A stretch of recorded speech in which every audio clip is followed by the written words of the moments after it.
Ladies and gentlemen, boys and girls, children of all ages, the Cinema Villains proudly bring to you another fantabulous episode here on the internets.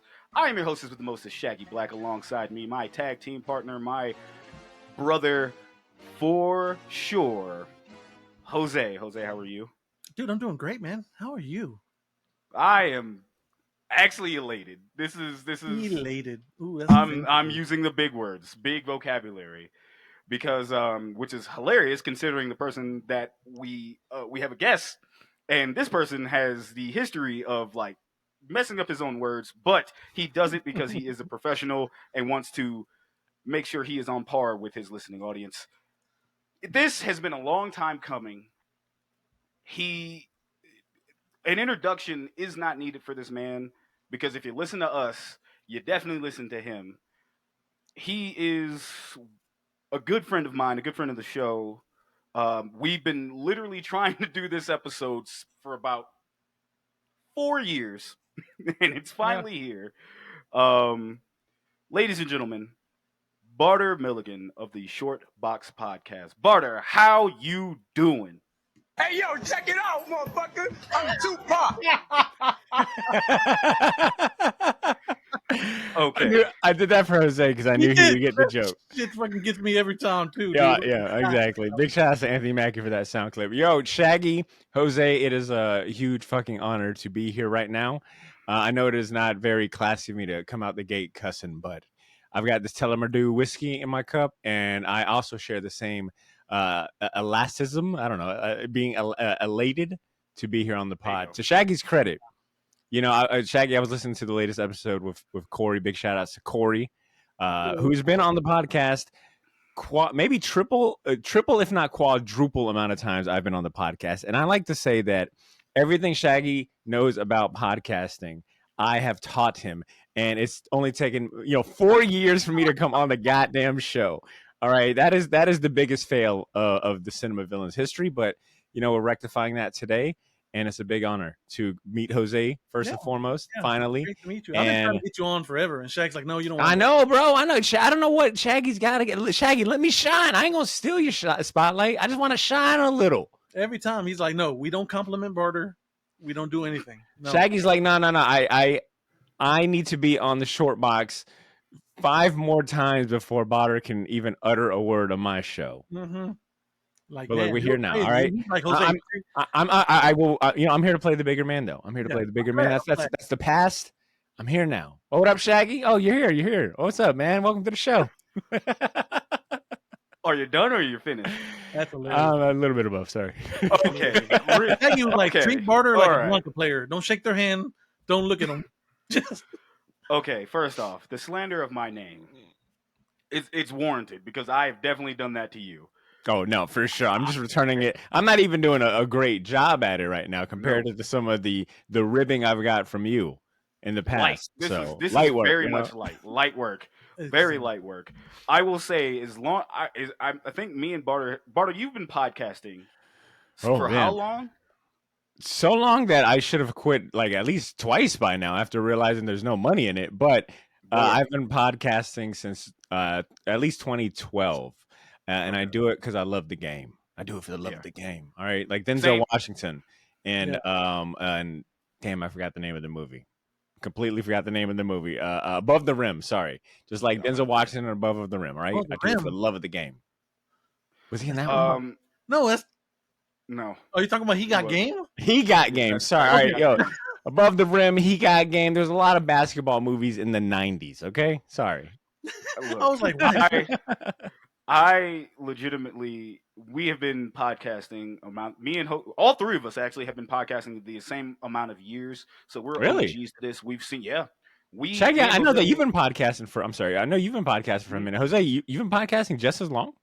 Well, yeah. I mean, I had a really long. I had like a 5-year long. I feel like your listeners are like, God damn it, Badr, they're gonna go tell their origin again. Well, yeah, back in 2012, I decided to gather a team of. I got you. Okay, so quotation mark talented individuals. And Professor X, okay. Yeah, let's just make a podcast. Let's just talk about stuff. Shag, you have the worst takes ever. I need you on the show, and that's basically how it started. That sounds very similar to my story of when I invited Shaggy on for the first time. I'm like, man, this guy has got terrible takes, but we need that on the show. We need him to make us look good. I like how he said terrible takes and it's just black takes. That's all that is. It's just black No, takes. no, you had some like, hey, look at this cool iPod I got, go. Hey, like, man, that ain't nothing, man. Just I got a Zoom. Oh That's yeah, cool. there's been some mistakes. We have been podcasting since 2012, but like I will say, you Barter, I'm gonna give you your flowers because thank I pair you enough. You strive for me to be better Oh, every that means single a lot. time. Um, since I started listening to your pod, like I want to say like 20, because we officially met 2016, but like since I started listening to Shortbox, and it just reinvigorated me to be a better podcaster and do my own thing. But then I just couldn't do it alone, so I got my best friendo here to do this because we've been doing it for so long, and it's just like all right. And then we connected, and you've even told us and with a lot of people that our chemistry is kind of unmatched. So it's times like that that I want to say thank you to you, sir, for inspiring me and possibly Jose, even though I know he's way more of a of another Jacksonville podcaster listener that he Oh, became that's a funny. I fan was like, of. huh? We're not Oh, going to mention him because this is Short Box's time. Goddamn right. Straight Man, show. Shaggy, I ain't gonna lie. I'm trying to look at I'm trying to find like the first email you ever sent me because I mean I guess some quick background history. I know you through my podcast because you used to, and I guess it enhances your story. You used to send in emails to my podcast all the time, signed Shaggy Black, and you know I thought that was the coolest name ever. And every week you would almost send us like pretty much weekly. And I just typed in your email into the podcast Gmail, and the earliest one I could find is Mhm. from what is that? July 23rd, 2016. And it is a long, I'm not going to read it here, but it Yeah. says, sorry, Barter, this email doesn't contain murder or drugs. damn.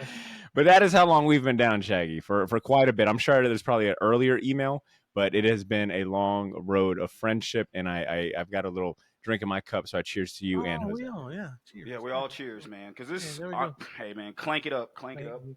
Yeah. Yeah, man, it's been a long time for friends, man, and it's and just meeting in this space, and it just means a lot that two of my friends can actually finally meet and then toss me into traffic. So that's exactly what you two are going to be doing because I want to paraphrase this, folks. Jose and Barter have never met in a plane like this. We have been trying to do not just a show, but I go back home to Jacksonville like once a year. One of these years, I'm gonna try to take him with, but like that's kind of the busy season for Jose, so it's kind of hard for him to Yeah. take off around that time. Sure. So we're trying to plan something down the line. But man, when I tell you that like this is special to me because like both of y'all have been close with Mm-hmm. me for a long time, and then like Jose's been seeing like, damn, they're cool too, and he's kind of being low key trying to take my friends from That's me Shag's as worst well. nightmare. Is that That like I is, just meet all his friends and they're like, man, Jose's so cool. That when Shaq comes up there, they're like, hey, what's Jose? You know what, Shaggy? Not I here. know the feeling. Cesar is that dude for me. I'll bring on a bunch of cool guests, and next thing I know, they're Cesar and the said guests are having ice cream the next day, and I'm sitting over here like, yo, what about my invite? What about bro. my invite? Funny story. Funny story. So two parts to that. One, me and C were tight for a minute, dog, because we had a lot of similar interest.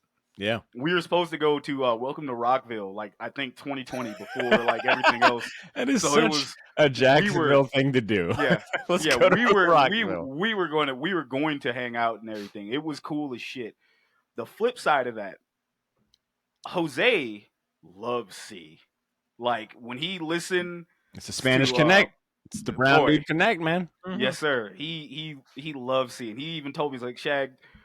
If I meet Cesar, we're just gonna be best friends, and you're gonna have to get used to that, brother. I'm stealing him from you. That's 1,000% happening.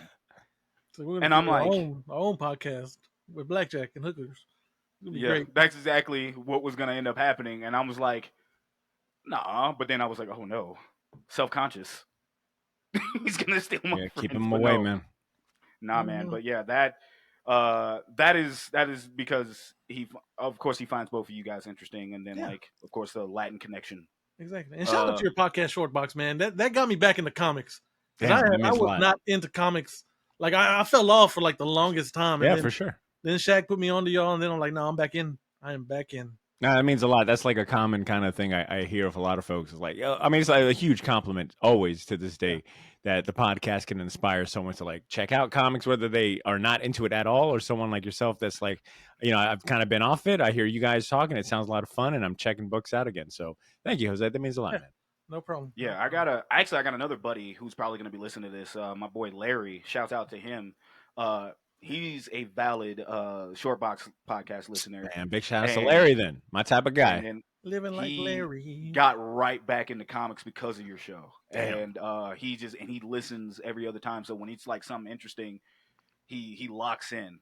When you did the Doom episode, covering the I Mhm. believe the Doctor Doom re-release or coming back, or that Doctor Doom comic that was Stanford coming Green back out. with Yes, Stanford Green. Yeah. yeah. Yeah, that's a And great he combo. he was like, dude, he's like, oh man, I locked in. I bought this because of this show. Ah, that's dope. Yo, big shout out to Larry, man. Larry, Yeah. send in an email sometime, man. I would love to hear from you. TheShortboxJax Yeah, at man. gmail.com. I'm gonna make sure he gets that. Yeah, But please. Barter, you What are up? here, my friend, after a long period of time because we here at Cinema Villains obviously have guests and we want to make sure they're covering their movies because movies that they grew up with, movies that they like, hey, I like this villain or I like this movie, let's talk about it. That's why we got you here. But one of the reasons why you haven't been on here as fast as you needed to be Shaq just, yeah. was we had no idea what movie you would choose, and you No. finally chose one. And I gotta say, it's not a deep cut, but it is something that I remember as like in my 20s going like, oh shit, I forgot. And it was the 2012 movie Chronicle. Yes, Chronicle. I guess to provide some background on why I chose this, which I'm not gonna lie. Had I really locked into like thinking about the purpose of the show to analyze villains and movies, I probably would have picked something different. But Shaggy, I felt like that was one of our biggest roadblocks is trying to figure out what movie I would come on to talk about. I mean, you had kind of gone back and forth, and all the good movies that I wanted to talk about. We're not saying that this movie isn't great, but all the other movies I wanted to talk about, y'all already covered. Street Fighter, 2, the animated show. You guys already did a Dragon Ball Z episode. I forget. I think you guys might have did a comic book one. So I was like, Spider-Man. yeah. So I was like, well, fuck it. Let me just pick one of my favorite movies and let's just talk about that. So I picked Chronicle because it is one of my favorite movies. And if you had asked me maybe 5 years ago, what are one of my top 5 personal favorite movies, this would have been up there for sure. Just because I remember watching it in theaters and just kind of being blown away. Like it's a superhero movie that kind of like subverts your expectations. It's also got a sci-fi element. It's part Akira, part Carrie, part there's another movie that I was related to, but it's definitely like part Carrie and Akira, right? Like the whole like a young teen comes across great power of telekinesis, and what did they do with it? So I was actually curious, and it's like when this movie came out, 2012. I don't know if it was the tail end or right in the middle of that whole shaky cam found footage kind of trend that was going on in movies, with Cloverfield and End of Watch is another, I think kind of found footagey kind of movie that was good. And then, the list goes on, but Chronicle to me was my favorite, maybe second favorite shaky cam footage movie right next to Cloverfield. But Chronicle to me held a special place because it was like a superhero movie that wasn't quite a superhero movie. Young Michael B. Jordan was in it. I remember like that kind of being a lasting impression as well. And I was like, fuck it, man, let's just do Chronicle because even it sounded like it piqued your interest that you haven't seen it in a while. So I was like, yo, let me see if it holds up. And if the movie is not as good as I remember, it'll be fun to talk trash about it with you two. But not to get too far ahead, I was pleasantly surprised that, in my opinion, the movie still holds up. Will I say it's still in my top 5 favorite? I think I'd say maybe top 6, just because I've watched way more movies since then. But it's still a strong contender. I liked it. And Jose, what were you getting ready to say? I was gonna be like, Barter, you got a? Can I get your Cash App? Here is $25. Go Shaggy. Be like, What? hey guy, I want to review Venom 2. And I'm like, there you go. Oh no, fuck that. I Yeah, yeah, thank you, because he has common sense, Jose. He has yeah. common No, I sense. would never spend $25 on Venom 2. I No, mean, no, I said I would have maybe gave Venom you 1. $25 Oh, word. No, so I'm good. you could I'm pick. good.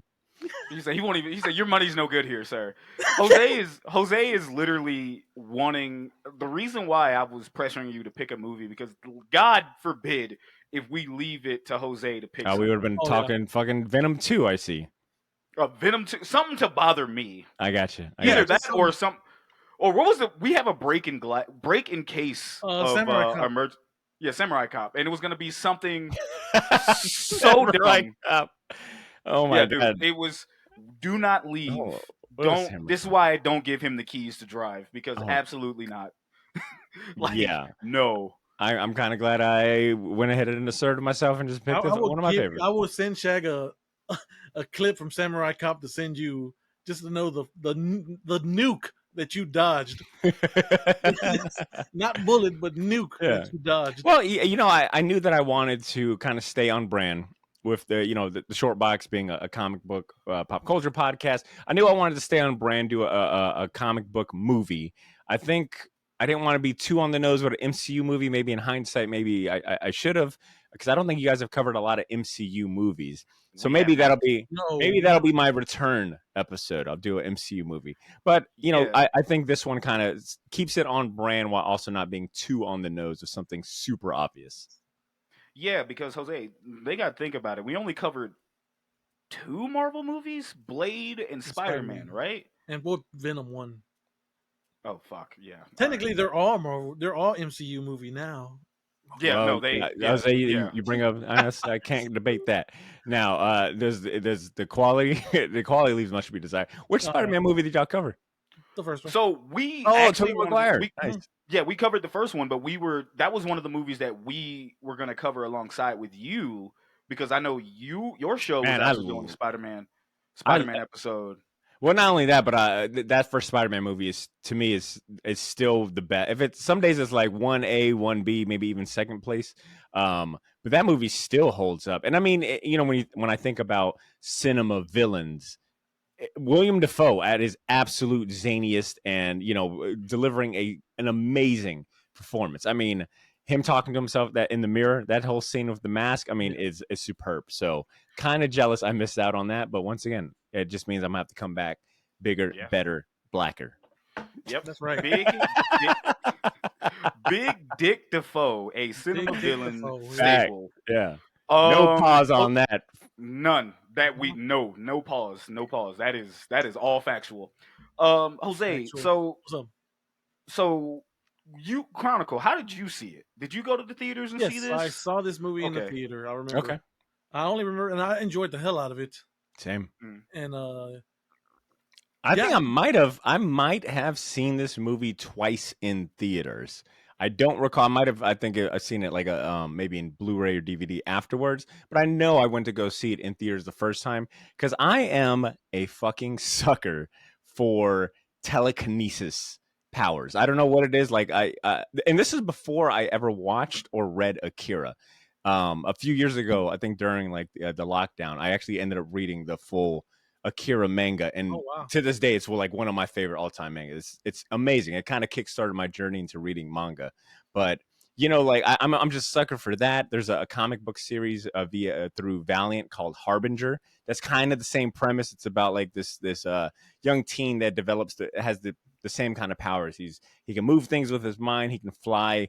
The government's after him. He recruits other people that are like-minded like him. So I am just a mark for these kind of stories of like young teens, that don't have a grasp on their powers, and they have like the powers of a god, and it's kind of seeing like what they do with such great powers. Absolutely, man. Yeah, telekinesis is amazing. I flip flop which one I'd rather have. Oh, for sure. Telekinesis or Well, Magneto. I guess here's the thing I like about telekinesis is that it also, like if you're good with that power, you can levitate yourself. So it knocks off. It's almost like a 2-for-1. It's like I can move shit with my mind and fly. And if if maybe if you want to throw in telepathy too, because it's got the word tele in it, it's a full rounded trio of powers. Yeah, that's right. Damn, now y'all got me thinking like what my power would be because my first choice was immortality, but on the Vandal Savage type of Oh, No, that's you're immortality. terrible. Say that I again. guess why so? Why so? What do you mean by the Vandal Savage angle?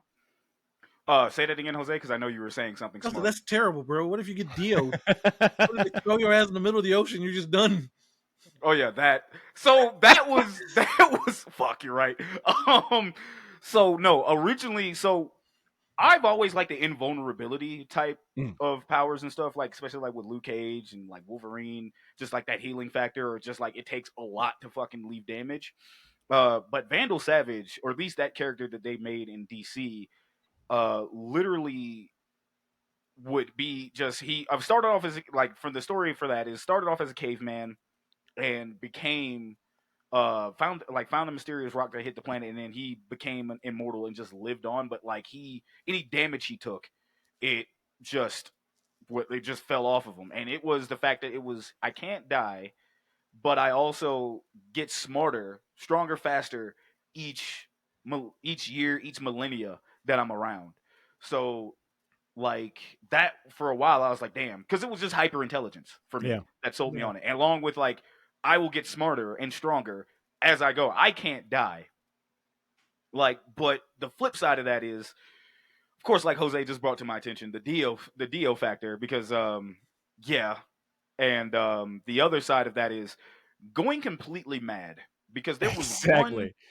there was one I think I know it was in a comic, but I first saw it in like Justice League Unlimited, Oh, where it's where I in the future? guess yeah, in the future, Yeah. and it was Superman in him, and he's Yeah, like, "Oh, Superman. thank God," and he's like, but he's out of his fucking mind, like legitimately lost his shit, and I'm just like, "Oh, okay, yeah, there's some drawbacks." Yeah, he was like, I fucked up. I need you to stop me from doing this. Thanks, buddy. Yeah, and Good that's not to job. Clark. say all the other shortcomings of that power, like watching all your loved ones die, outliving everyone that you ever cared about, all that stuff. Just being, I mean, I guess you could just round it up to going completely mad for being Yeah. immortal. You know what? You're not. Well, I guess thinking about this movie Chronicle, their powers kind of drove Andrew, the main character in this, pretty mad. Oh yeah, no, we gonna tap into that because he had a whole fucking spiral, Yeah. like just downward spiral. But this is what happens when you give somebody powers that really should not have powers at all. That is Yeah. school shooter energy. Thank you. Like you, Big I was toy, gonna yeah, wonder if we were gonna talk big, about it. Like, yeah, that is a school shooter with mind mode. boy, Like, yeah. yes, And like I think no, that is on the this is now like what my third rewatch.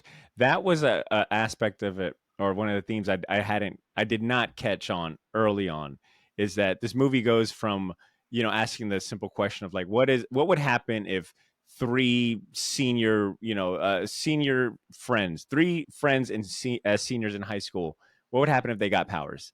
And then it quickly becomes, well, what if one of those friends was like your kind of typical trope for like a school shooter, like the shy, awkward, incel kind of kid that has a rough upbringing. What does power do to him? As someone that has grew up his whole life as helpless and just leaves much to be desired in terms of coming from a loving household. Yeah, I forgot how dark this movie gets. yeah. oh man, absolutely. Before we hop right into it, because something you said, Barter, and then something Jose said, but again, you two have never met. And there was something I was trying to sell you on, Barter, but I don't think I did a good job. Jose, What's up? sell Barter 30 seconds. Sell Barter on JoJo's Bizarre Adventure. Oh, sell me the So, pen. so come on, man. So if you want peak fiction, a manga that inspired everything from Street Fighter Damn. to other manga Hmm. alike, is great. A journey throughout time and different generations. You get stories. You get each chapter. Each volume is a different chapter. You get seven as of right now. You get 9 different JoJos and their journey. Throughout time, and it's great. It's just really great. It really inspired Street Fighter. It came Yeah, out. there's a couple characters that are Oh, like interesting. Mm-hmm. Huh. like Okay. JoJo's Bizarre Adventure. I've always Like if I go to a shop, I'll pick up like a book, flip through. I've always thought the art looks great, the character designs look Yeah, awesome. I just have no idea what it's about, other than very flamboyant and flashy characters, beating each other up. it's so hard because Right? here's You the almost thing: sound choked up, Jose. you read part one, and you're like, this is just okay, and Mhm. like literally everyone's like, you just got to make it to part three. You Oh, got to interesting. power One of through part those. three. A lot of people are like, just skip 1 and 2. I'm like, no, Okay, because no, if you skip two, you gotta the yeah, foundation and you lay miss the the groundwork. greatness that is Joseph Joestar. Hmm. And Shag found that out immediately. Shag was like, "Oh no, this is amazing." Okay. Yep. Okay. No, I got my ears. My ears are peaked now. My Yeah, interest is peaked. Sorry. if I could not sell you on this, he could. I tried to go with the And all musical the route, musical references. You're gonna laugh at hearing some people's name, Okay. especially once you get to like when he gets more modern. like season, like or Like ser- part like five has a dude just straight up called Notorious B.I.G. yeah, he's Okay. not lying. I already told you because our favorite girl is Sade, and that's part four, Part four, yeah, and Love Deluxe. that is Love Deluxe is one of the stands that are being used. That's called Love Deluxe, and then like part three also had Vanilla Ice, which is Vanilla still Ice. Yep. to this day the funniest fucking thing because I'm like that man looks nothing. I get it, Like I said, I but knew I also was gonna love hilarious. it when Buddy pulled up and it was like, "Yes, my name is Robert E.O. Speedwagon." I'm like, "No, we're good. I'm done. This is it. I'm in." Like we can't call him the original name, but we could space that shit out. Yeah. I just wanted him to get. I wanted to give Jose the floor to sell you on this because I don't know when we're gonna have something like this again. And with JoJo, and apparently today is JoJo Day, In so Japan. Oh wow. I literally wanted to give just Jose like, bro, please try because he And one more bullied drink. 'Cause me. JoJo Part 7 got announced, the anime. I'm There like, we thank go. God. Finally, the best part. Yep, it's gonna be weird. Um, Mm-hmm. Speaking of weird, so like back to Chronicle, I can tell you right now, I didn't see this movie in theaters, which a lot of these movies that I haven't seen in theaters, this is definitely more of a blockbuster rental for me. Mm, that's fair. Um, and I definitely was working at Blockbuster around that time, so Did I I was know like, you yo, worked at okay, Blockbuster? yes, but it was for a summer, dog, because I was like Okay. double. That was like me double dipping. I was still at GameStop, Okay. and then worked at Blockbuster like right across like right up the street because I was living Barter. I was in Arlington, so it was a Blockbuster off a Monument that I worked at, and I was just trying to get discount. It was just something fun to do around that time, and that was one of those movies. Again, we have a love on this show for box art, DVD or VHS box art, Yeah. and Chronicles box art did speak to me because it was just a plain ass like cloudy background with It white was the gold needle, lettering. wasn't it? The Seattle Yeah, needle? it was the space. Yeah. It was this. Yeah, this Where the the movie Seattle takes Space place. Yep. Needle, Yeah. Hmm. and all three dudes are in the air, and I'm kind of like, huh. Definitely had like an MTV vibe when I watched it because that's the era that it was in, Yeah. and if it's around, and especially around that time, it was. I realized something. Uh, Death, taxes, Michael B. Jordan always getting clapped in the movie because what the fuck?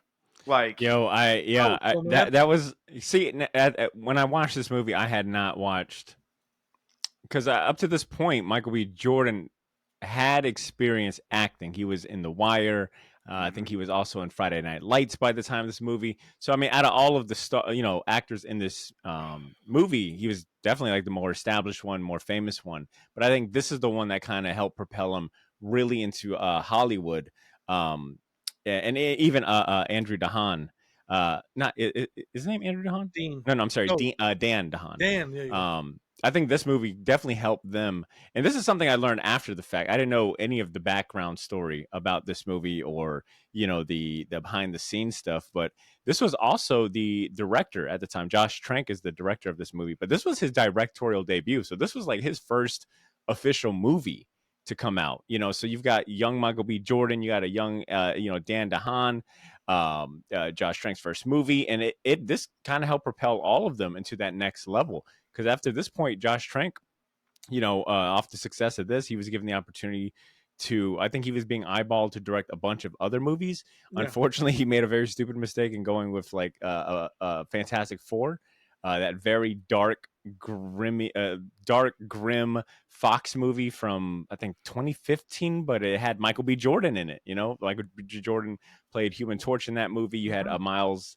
Is it Miles Teller? I Miles think was Teller, yeah. also, yeah, Miles Teller Yeah, was in Miles that Teller. movie as well. That movie flopped. I mean, it was just not a very good movie. I saw that movie in theaters too Damn. because I learned Josh Trank was directing it. You know, I was a big fan of Chronicle, and the failure of that Fantastic Four movie damn near tanked Josh Trank's career. Obviously, Michael B. Jordan kind of came out of it unscathed because he went on to do bigger and better things with Creed, and then Black Panther and all of that. So it was interesting to like use this opportunity, this podcast, to like learn more about the behind the scenes because this movie I think was filmed for like uh kind of cheap. I'm trying to find like the budget was only 15 million. My bad, my bad, my bad, my bad, my bad, Don't my say bad. it. I Don't wasn't say gonna it. say shit. I was like, yeah, Nope, Step, you how much weren't. did it make? Nope, nope, nope, nope. As a matter of fact, I'm gonna stop you right there, Yeah, bud. good. I'm sorry. I'm And getting we're too gonna ahead. I'm getting no, no, into no, my. no. You're I'm getting good. into host You're mode. good. You know, I got to turn it off. I'm a guest today. All right, Yeah. Badr. So Follow real, Shaggy's real lead. He's shit, leading the dance. All right, 2-step with me. real shit. Kudos for you to doing your research. You Oh, were come on. probably the only person that we've had on here doing this No research. bullshit. You've had Corey Torgerson on 3, 4 times. I know Corey came correct. Okay, so that nerdy motherfucker is just a wealth of useless knowledge. All right. So like, That and is Corey, true, I know yeah. you're listening. So like, because if we had him on for something else, oh, matter of fact, case in point, we had Corey on for the one of the Halloween specials, Hmm. and he didn't know dick about half the horror movies. It's outside of he's trying to sound smart. I'm like, brother, what are you doing? Me and Jose are Yeah. kind of just like, Well, Corey's just naturally smart. You know, I need a yes, lot of prep time. I'm like, I'm like a very B-list Batman. I need all the prep time in the world just to be average. Batman. boy. Um, I'm not gonna take this away from you because like you definitely did your research, and I only paused you there because we have a Yeah. little game that we play that Okay. I force Jose to do because it is comedy at this point, and we're gonna get you to play too, Yeah. and you might help Jose, but like at the same time, it's gonna be hilarious. Um, one thing before we go into that, and this is just something off the cuff because we mentioned it. This watching this movie again reminded me that 2012 was like, of course, that movie is definitely MTV like shit, like around like a certain it's shot a certain Yeah. way, Hmm. and the Very feeling about it grounded. is It's like yeah. very grounded, like your main cast is a bunch of like, seniors in high school, Hmm. very boyish, very like, I get exactly what you mean. It's like it's a It little is. it's a little edge lordy a little bit for Oh sure. yeah, it's a lot of edge loading, especially on Yeah. the back half. Yeah. And Mhm. this is one. It's one of those things that it's a movie of its time. For sure. Which you get a That's well lot. said. You get a lot of that with you get a lot of that with like 2000 horror movies, some rom coms, and then with this one, it's a definitely a product of its time. You And I know what? say that. Go Sorry, ahead. Shaggy. I because I was Go ahead. very curious about where it landed in terms Mhm. of like because I think it's safe to say, and please correct me if I'm wrong. I think Shaggy, you are way more versed in movie history than I am. But Mhm. would you well, I was going to say Cloverfield was like one of the first shaky cam footage, but I mean that would be doing a disservice to Blair Witch Project, which was, you know, That was the one. was like late mid to late 90s. Yeah, that was the big Cloverfield one. though, I think brought about a second wave of like shaky cam found footage style movies. This Cloverfield 1 came out in 2008. So this Mhm. movie Chronicle was 4 years later after Hmm. the fact of like that kind of era of all these found footage. So I don't know if it did it justice, if it helped the movie or not in terms of like giving it some space away from like prime Cloverfield and that kind of era of movies. High key, it's so Chronicle was on the tail end of shaky cam fatigue. Okay. Um, so it's people were like, because obviously, like you said, a nail on the head. um, Blair Witch Project started it, and that Hmm. one was the peak of that. And then it had a little lull because you always have the copycats. Then it had a little lull, and then but then Cloverfield came out in '08, and that reinvigorated the shaky cam or live action or just what was the Jose? What was those type of movies called? Found footage Found movies. footage? Found footage films. Yeah, Yeah, because there was another horror movie that came out found footage. You remember that horror movie, Jose? like in that time, In or that time like period, it was definitely a 2000s movie. Sorry, I don't want to derail us, but I as did above, type. so below. I typed found footage movies into Google, and here's some of the ones they have listed. Tell me if any of these ring a bell. You got it's got Late Night with the Devil, Megan is Missing, VHS Beyond, Cloverfield, Project Almanac, The Visit, Blair Witch Project, Chronicle, Frogman, Cannibal Holocaust, Next of Kin. God damn, there was a lot of these movies. Mm-hmm. End of Watch is on here, which has got Jake Gyllenhaal, which is Yeah, great. that's a great movie. I mean, the list goes on. So maybe I didn't mention the one you're thinking of, Yeah. Shaggy. Not Was it like the not one as Jose. above, so below? Is it the one where they're in No, Paris? As above, so nah, below. dude. What we do in I'm the gonna shadows. help you out. Afflicted. Oh, dog, that was great. No, this one was the one with about the serial killer. Like they were like following him around. Oh, Um, Leslie Vernon. The yeah, Rise Leslie of Vernon. Yeah, there you go. Yeah. Um, a lot of those, and Barter, you mentioned a lot of those too. Some of those were really good. Some of those, Cannibal Holocaust is one of my favorite ones, even though it's fucked. Is it That called was behind the? Is it called Behind the Behind the Mask? The Mask. Rise Yeah, of Leslie Behind the Vernon. Mask. Okay. Yeah, that was one of the found footage movies. Obviously, VHS took off on its own thing because the first VHS, I believe, came out in 2010. No VHS, yeah, 2012, same year. Towards the final, like just towards that fatigue, but it definitely did its job with the found footage. So it's still there, and then it yeah. took a dive, Yeah. only for it to come I, back.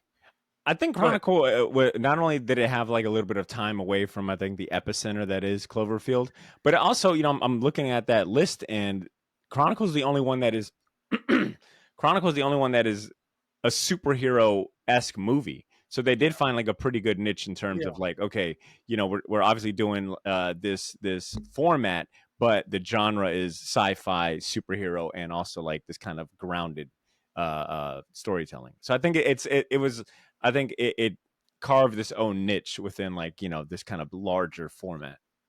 Yeah, and it's the subject matter in this That too, movie. yeah.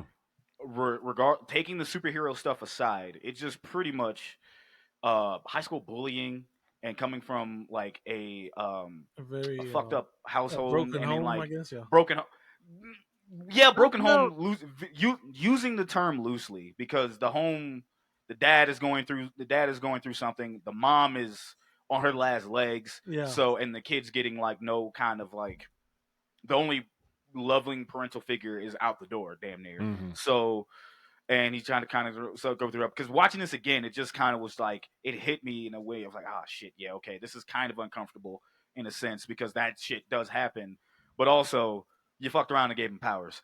That is what fucked around, and I was just like, oh, Yeah. like I felt bad for him, only for me to go like, okay, no, he's a fucking sicko. I'm good. All right. There was fucking signs throughout this whole movie.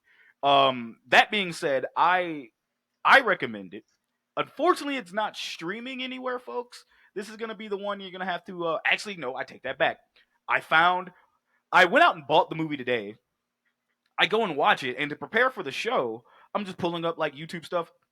The fucking whole movie's on YouTube. it's Oh, a that was a really real video. that's I hilarious. saw that same video on YouTube, Yeah. and I thought it was going to be one of those switcheroos where it's like, hey, this is a YouTube movie that you got to rent.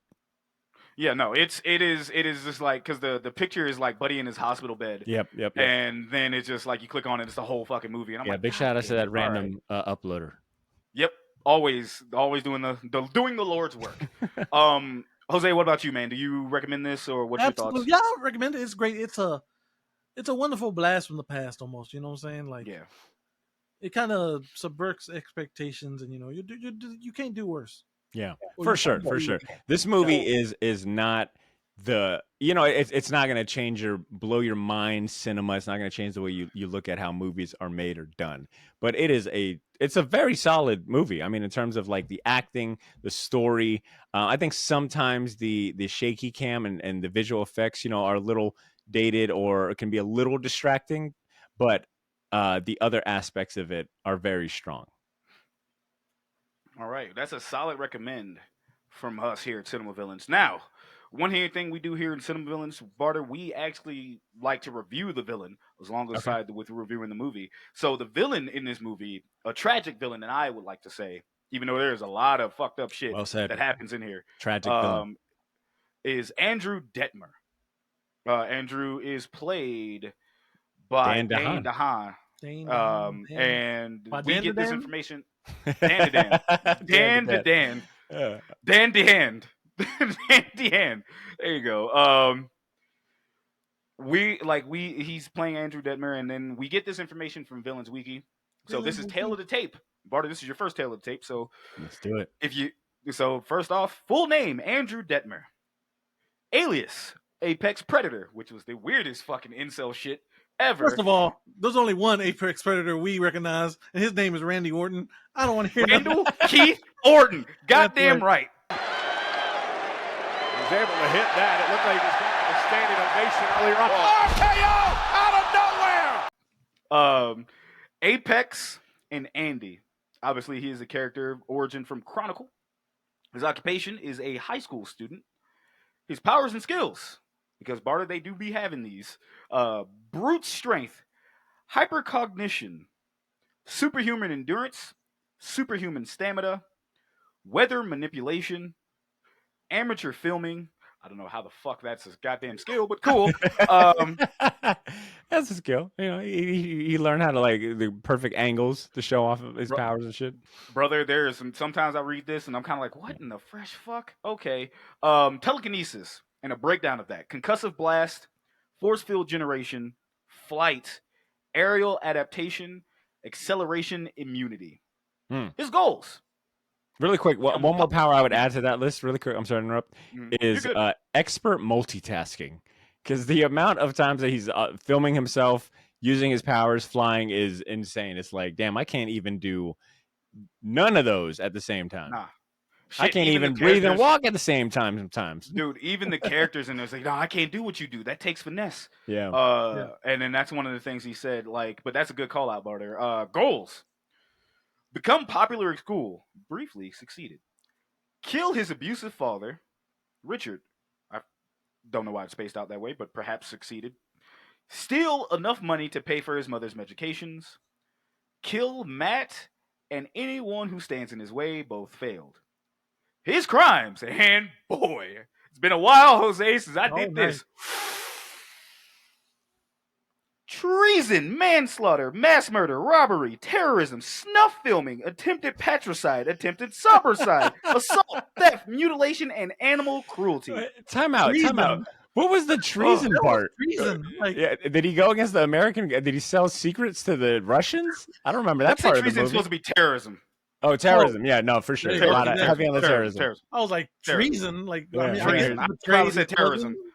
I tripped. If I tripped over my words, editor, please edit that out. No, leave that in. Yeah, no, for treason. sure. Let him know that Andrew Detmer is a fucking traitor to the United States of America. I almost said Benedict Cumberbatch, but no, Benedict Arnold as fucker. Like, hey, bro, Benedict Cumberbatch, America's biggest traitor. Damn it. Cumberbatch. Mess me up. American's biggest traitor, Benjamin Cumberbatch. Because the type of villain he is tragic social Darwinist. Okay. And there you go. Yeah, it was interesting. Well, I get, because there's a lot of Darwinism in here. Yeah, because he talks about being an apex power or predator and all that stuff. And then the longer the movie goes on, their powers get better and they adapt. So I get that. All right, Jose. Give the lovely boys and girls around the world the lovely synopsis. Synopsis for Chronicle 2012. 3 high school friends gain superpowers after making an incredible discovery underground. Soon they find their lives spinning out of control and their bond tested as they embrace their darker sides. Ladies and gentlemen, Chronicle, rated PG-13, 2012. The movie runtime is 1 hour and 24 minutes. And it stars, I got to get my list back up, Dane DeHaan as Andrew Detmer. I'm not calling him Randy Orton. Alex Russell as Matt Garrity, Michael B. Jordan as Steve Montgomery, Michael Kelly, who I forgot was in this movie. That is a Mm. recognizable face. Yeah. For Mhm. sure. As Richard Detmer, Ashley Henshaw as Casey Letter, Bo Peterson as Karen Detmer, Anna Wood as Monica, who I totally forgot she was in this movie too. I'm gonna just mention these names here. Rudy Malcolm as Wayne, Luke Tyler as Sean, Crystal Donna Roberts as Samantha, Damn. Adrian Collins as Costley, Grant Powell as Howard, I love that you Armin. are. I love that you are naming the actors who have no pictures in IMDb as well. I That's know that's There's all. dedication, only Shaggy. one. That's There's only thorough. one. I Grant think you could have. Powell. I think you could have stopped after Michael B. Jordan or Michael Kelly. No, yeah, at least Michael Kelly. But like they're here, and I'm kind of like, you know Yeah, yeah. what? Why Let me not? go Do it. ahead. Do it. Do it. Armin Orkamp as Austin and Nicole Bailey as Kayla. To be fair, Butter, if the list was long, I would have just stopped at halfway of like, no one's gonna know who these fucking characters are. But with like this being like a found footage type film and those names definitely have been dropped, I'll Sure. go ahead and say it's because that one person out there will care. Speaking of one person, Jose, hit the music.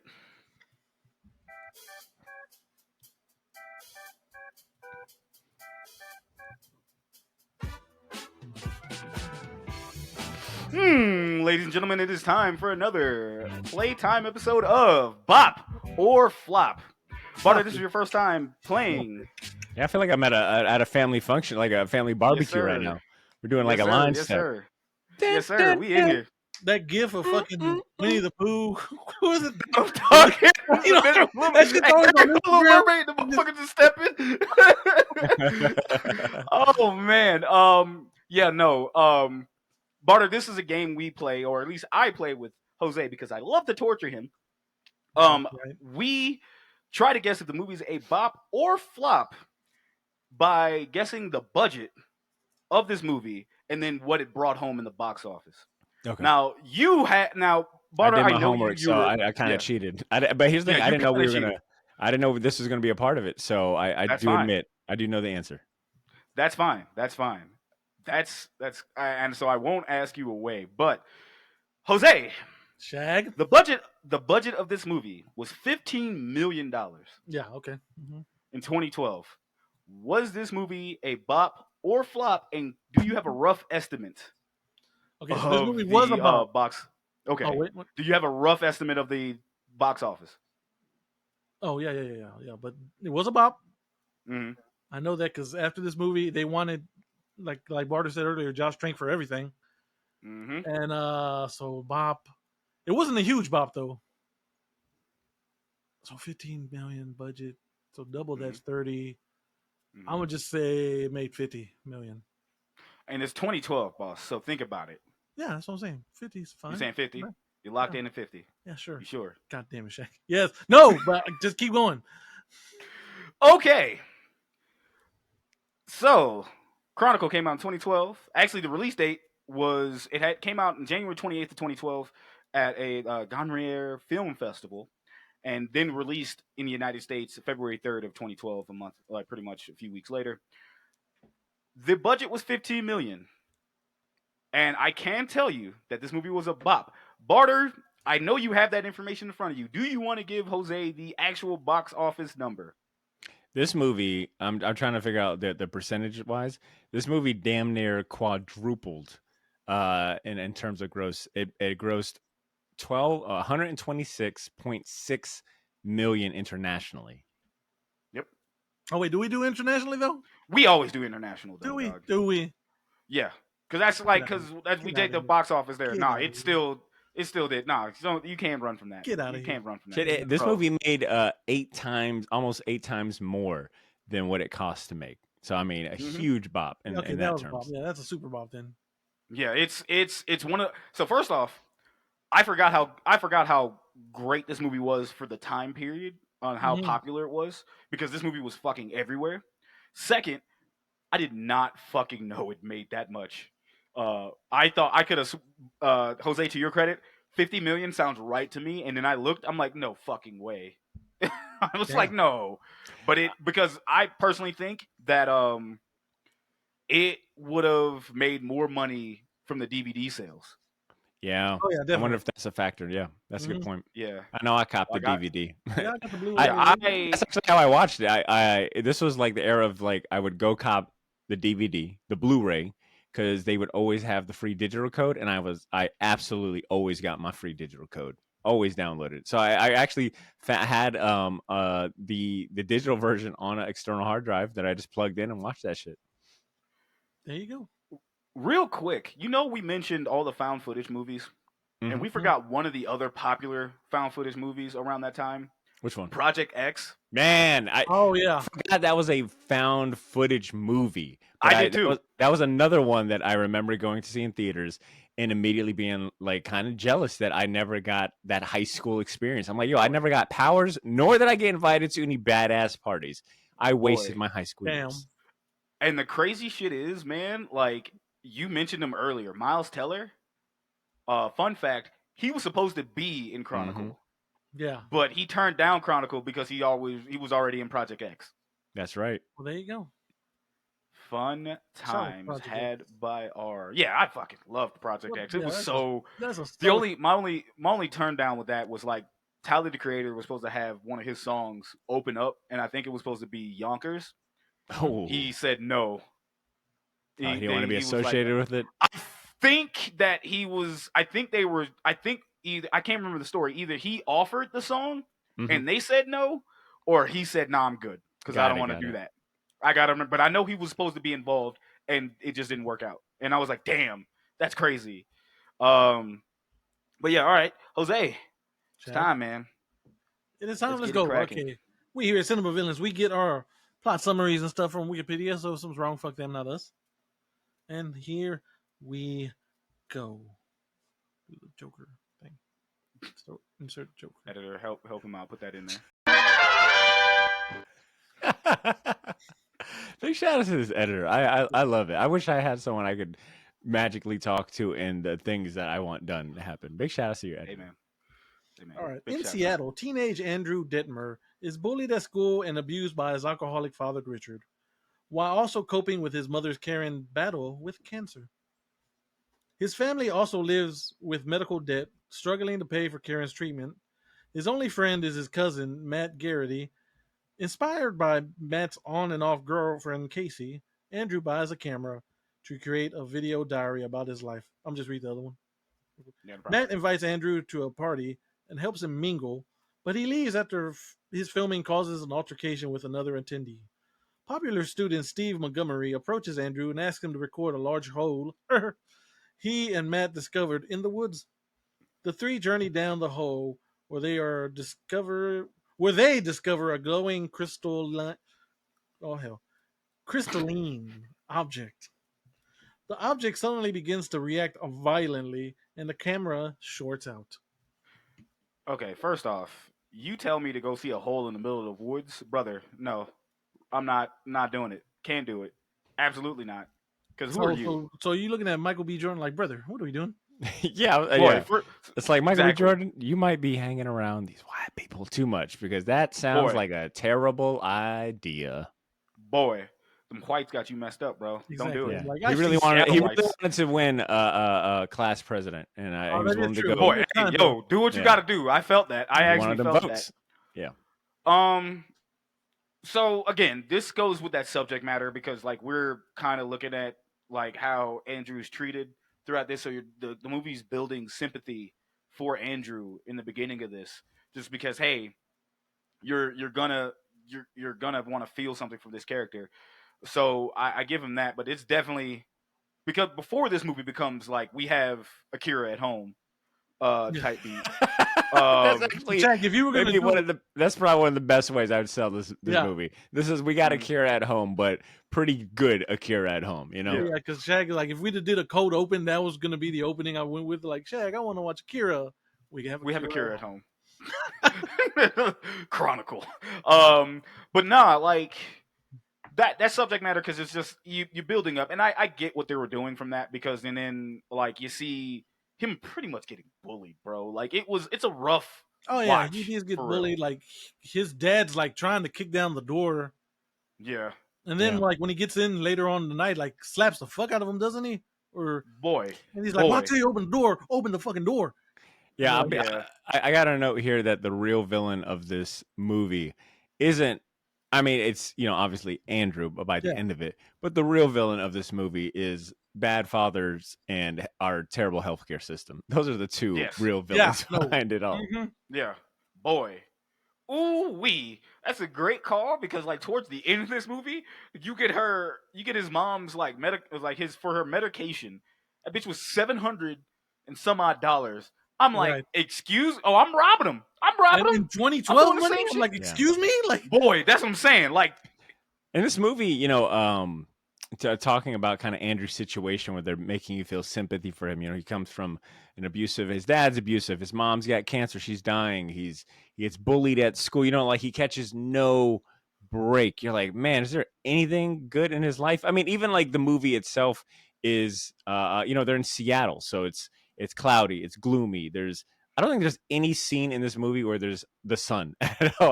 Like so I guess that yeah, tracks with the weather up there, but yeah, they definitely top load it pretty heavy in the beginning of mhm, like, here's how shitty his life is.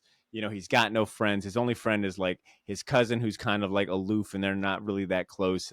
yeah, And I think that's what makes as we progress throughout the movie. I think that's where the movie really shines is when like you see Andrew hanging out with Michael B. Jordan's character as well as his cousin who's played by Alex Russell, Matt.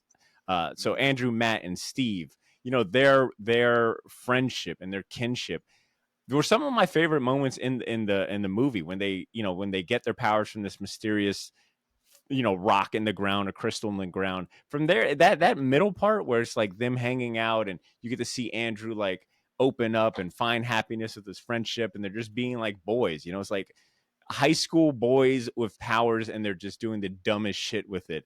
You know, it, mhm, it it's such a good moment because you're happy for Andrew before obviously shit hits the fan, and we get on to the mhm. third act.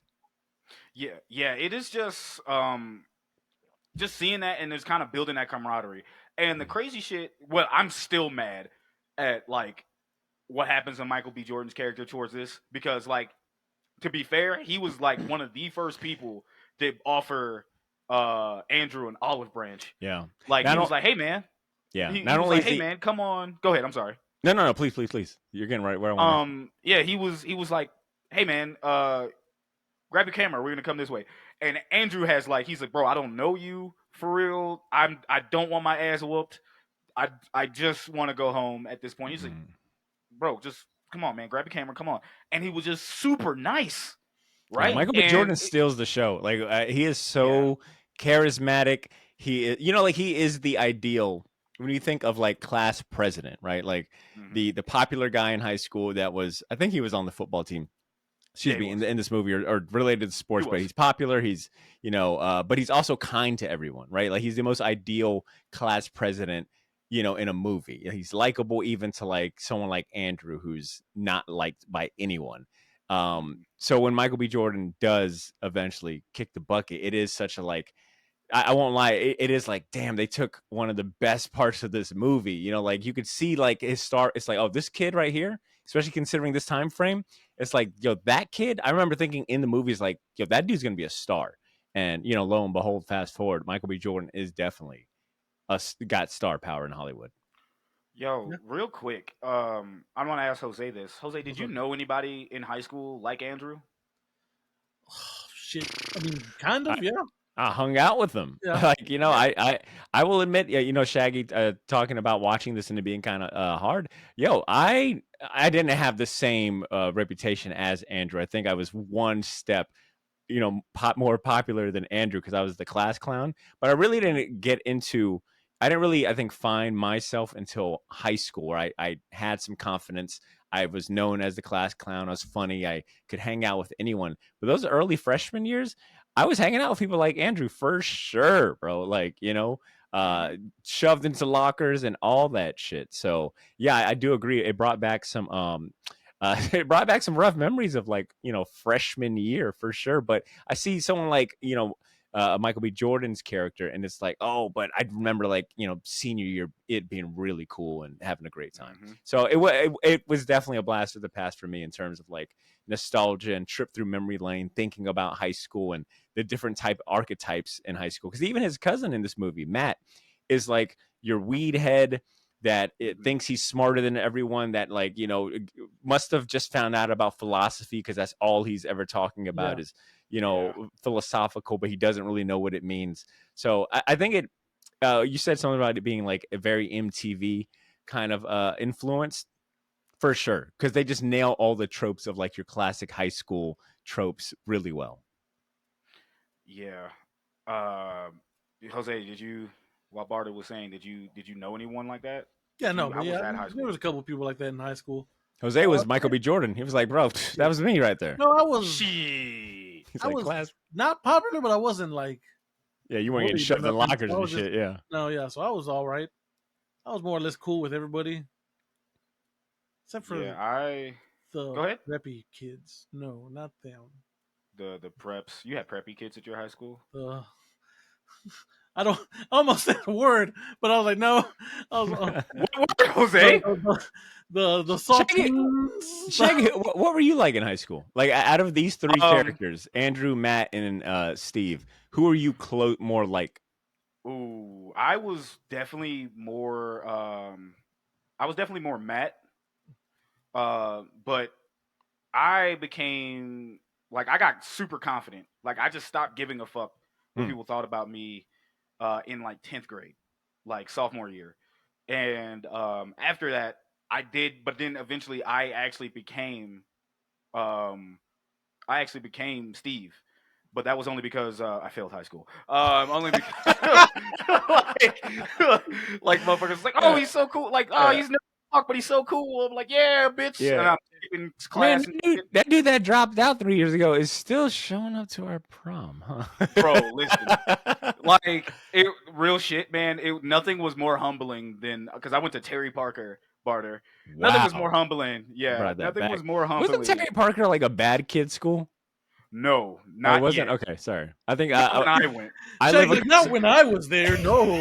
of course. No, Yeah. it definitely became that like No, after. Shaggy made it a bad kid school, is what he's saying. After he dropped out Shit. and left, it just went to shit. Shit. Like high key, man, nothing was more humbling than than the guidance counselor calling me and going, "Hey, so are you coming? Did you drop out of high school?" I'm like, "No, I thought I was taking online classes." Well, you have to be enrolled in school to take online classes. Boy, because I was not in school, brother. Like I was just at home, chilling, working, and Yeah. not doing anything until they called me and I got my mom. My mom drove me down, and we got enrolled. And because my dad, the divorce was happening, they were kind of going through it, and he was like, "Brother, I do not have time for this." He was still a police officer at the time too, so like I was kind of doing my own thing, and I be the one that would come to school. This is definitely sounds like more Matt the way more I tell it. I'd be the one to come to school at like 10 o'clock, do one class, leave at lunch, never come back. There you go. Nice. Yeah, I definitely knew a couple of Shaggies in my high school for sure. Boy, boy. And yeah, but like I knew folks like Andrew, and I definitely befriended him because I was just like it was nothing. It was I was being kind. You all you could do was be kind, and that's kind of all I was doing. Like wasn't trying to piss nobody off. I was just like, bro, I don't even come to this bitch a lot. So what's up, man? I like just being. That's all that really mattered to me was being kind. But also, like if they fucking wanted to pop off, they was Yeah. like Yeah. you leave at Gotcha. 12. Well, maybe Yes, I sir. was That's all you got to Andrew. I tell just me. wasn't bullied. Because, like I said, Nah, senior year, buddy, I had them Dragon Ball shirts, dog, them buttoned ups. You couldn't tell me shit. nope. I was like, this shit is so fly. I was like, hey, Nah, bro. Like Dragon Ball. Y'all need to watch that. Y'all need to watch it. This shit's cool. y'all need to watch it. This shit gonna be hype. But Uh, yeah, I just that like that opening, but also seeing them get their powers. We're gonna talk about here in a second. So go ahead, Jose. all right. A few days later, Andrew, Matt, and Steve have developed telekinetic abilities, so they suffer nosebleeds from overexerting themselves. Unable to revisit the hole after it's closed off by the police, they start using their abilities to play pranks on people, but it goes too far when Andrew telekinetically pushes a rude motorist off the road into a nearby lake. Steve manages to save the man from drowning, but Matt insists they restrict the use of their powers, particularly against living beings. After Steve discovers he has the ability to fly, they agree to fly around the world together following graduation, with Andrew in particular desiring to visit Trebek. Trebek? No, not Trebek. Tibet. Trebek. Oh no! Steve convinces Andrew to use his powers for a magic act in the school talent show, which impresses their peers. Andrew relishes his newfound popularity at a house party, but the night ends in a disaster when he drunkenly vomits on a classmate he intended to have sex with. And Steve accidentally offends them while trying to lighten the mood. Words, hey Jose. What's up? Word tripping you up. Word tripping you up right there. Can't say words. I Anyway, can't say words for you, buddy. all right. So they get their powers, and they're starting to kind of experiment. First off, the curveball to Michael Jordan to Steve's head was the funniest shit, That just because motherfucker how he dropped. fell. He just, bloop. Dog, he was like he fucking stiffed and just kind of just fell the fuck out. I want to ask y'all, since there's three of us, when you get those type of powers, what's the first thing you're doing? I'm definitely attempting to fly. Like I'm surprised they didn't try to fly sooner, but I do like how you get to watch them learning their powers by Yeah. doing like the small things, like just trying to throw a ball. And then they get into shenanigans when they go to that store and they're messing with people by moving their shopping cart and moving the car from different parking spots. I thought that was a cool attention to detail where they explain, hey, it's like any other muscle. We have to like practice and train and get our reps in. But I'm definitely trying to fly at first, and I think out of everything they did, I do like when when Steve ends up moving that lady's car and she comes back, she's like, "Where's my car?" You know what I'm saying? It's like, Yeah. yeah, this is definitely some shit that some senior students would be doing. It'd be senior pranks every single day. Yeah, Mhm. exactly. Like the Senior teddy prank bear day, chick gets 20. me. He moves Yeah. that teddy bear, and then he's like, "Hey, little girl, stay in school." Hey, what are you doing? Stay in school. That shit. I remember that part from the commercial for the trailer Yeah. for this movie, and I was like, okay, that's hilarious. Now, what I'm What doing, about you, Shaq, Jose? immediately, I'm Yeah. doing the M Bison float, Oh, come on, man. and I'm hitting the M Bison scissor kick on someone. Just wow. Surprised that you didn't say foot dive. Oh fuck, you're right. Damn it, I goofed the foot dive. Dr. knowing Doom foot dive. knowing me, I'd probably be trying to, especially at that time, I'd probably be building a Gundam model kit with no hands. Look, ma, no hands. I'm building RX-78 no hands with my nerdy ass. Yeah, Yeah, there you I'm go. building a Lego set. And then once I Word. mastered it, once I feel comfortable enough, I'm like, okay, guys, we got to recreate the scene from Akira. Someone shoot a missile at me. I am going to stop it right in front of my face and let it explode, and I'm going to be fine. That's kind of what they alluded to when he threw that baseball. Yeah, It was only without a missile. it just wasn't the missile. Uh, Speaking of mastering, if I'm around that age Yeah. Oh god. and I have telekinetic powers, You sick, boy. sick man. You yes, sick. sir. We I'm already trying knew. once. I'm Because trying once. I respect that you are unfiltered on your show and you're that Yeah. honest, but maybe you shouldn't have been. You sick, Hey, brother. sick I man. didn't say what I was doing, but I'm just We assuming. knew. We know. You knew. The audience might, but I'm trying at least once. I did find it kind of funny that Michael B. Jordan's character Steve is using his powers for sex with his girlfriend. That's what I'm saying, dog. Like yeah, he got it I because was like, all right, no. If I had a girlfriend in high school, I would have definitely tried it myself. boy, fam. Mhm. You want to talk about like Very fucking? interesting. You want to talk about mind blue chew? That's exactly what had been going on Mind right there. blue chew. That's exactly what had been going on. Great. Fam, listen, that is 1,000% happening. But not being that filthy, yeah, I'm definitely doing some like I'm probably gonna try and crush something. Oh Granted, they yeah. didn't get that power until like much later, Mm-hmm.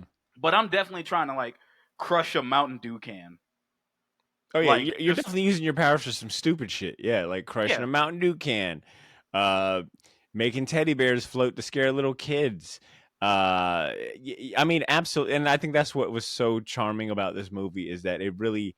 I read somewhere that Josh Trank had asked the three leads to live in a house together for like Yeah. 2 weeks mhm. just so they could form like a bond, and which I think translated really well in the actual movie because their friendship did feel very real. It felt like they were like legit friends and all of that. So I think that's what was really charming is that you do get to see like some genuine young, just young stupid shit with these powers and just how quickly and I think that dichotomy, like it juxtaposed much later on, definitely. That's why it just I think got so dark so quick because it goes from being like very lighthearted and innocent to like, oh shit, Andrew's out here killing people. Yeah, because him doing now. Okay, I'm gonna legit say that it was an accident when they got to the when they were on when Buddy was behind them Yeah. and like honking the horn and shit. Because we have been in traffic and we have thought about doing worse. So Oh, yeah. like 1,000%. And I know Jose got a gun, so it's all like, hey, motherfucker, I'll shoot your tires out. You keep honking at me, bitch. I got something for you. Yeah, road rage is Completely. something different. Means something Yeah. different in Texas. Yeah. Yes, sir. Like, brother. Like, but Road raging against the telekinetic. Yeah, no, that's not going to end great. yeah, exactly. I will definitely like chalk that up as an actual accident because obviously he didn't know I think he was trying to that. crash him into the rail, but the rail Yeah, just he was went just with trying to. it. He was just Yeah. trying to like. Trying to He was scare just him. trying to take him. Yeah. Just trying to like, hey, like doing that. But then he kind of like, oh shit. Um, but And that is that was something one of the parts. Go that ahead. that is definitely a theme in this movie is that like they don't explain a lot of different things. I think you definitely ding it for that they don't explain, where the powers come from, what's the source of the powers and, what exactly they can all do. Even in some of the things, the side characters, this movie leaves a lot unexplained, which I think is fine because, it wasn't bogged down by a bunch of exposition or explanation, even though sometimes you're like, what is up with these powers? Um, but Shaggy, to your point, you it is interesting to see like okay they're way more powerful than they need to be. Like this power Mhm. should not be in the hands of these kids. No. Um, and that's and to go what you were saying to piggyback off what you were saying, Butter. You necessarily don't. This is kind of one of those movies that didn't need like to explain. You didn't need that. Just like Cloverfield, you didn't need to Yeah, explain what was it's like, happening. hey, You just look, need to be Yeah. like, some alien thing was in the ground. It gave them their powers, and they're like linked telepathically as well. And yeah, it's like that's enough. That's really enough yeah. because the movie is not about the aliens or the source of the power. It's about what these kids do with this great power. Exactly. And we're figuring it out as we go along with Mhm. them as an audience because that's what captures it. And you're building that bond, And and you're seeing what they're doing. yeah, and speaking about us being the audience, I think this movie definitely takes advantage of that found footage, the camera being a cast member as well. The Yeah, different unique angles that they show the characters, some of the different effects that they do. Even though they don't really explain why Andrew is even really into recording everything, they don't really explain. He's not on the press club or you're not really sure like why does Andrew record everything. Once again, I think it goes back to like, hey, that's not important. Just know that there's a camera at all times that Andrew has, and Yeah. this is how we, the audience, are viewing the story. Yeah. If anything, I thought. Oh, you gonna say something, Sugar? no. Go Oh, ahead. Go I ahead. was like, if anything, I thought it was he was trying to catch his dad beating him, maybe, Mm. and then it just like, well, my dad just doesn't give a shit. Never mind.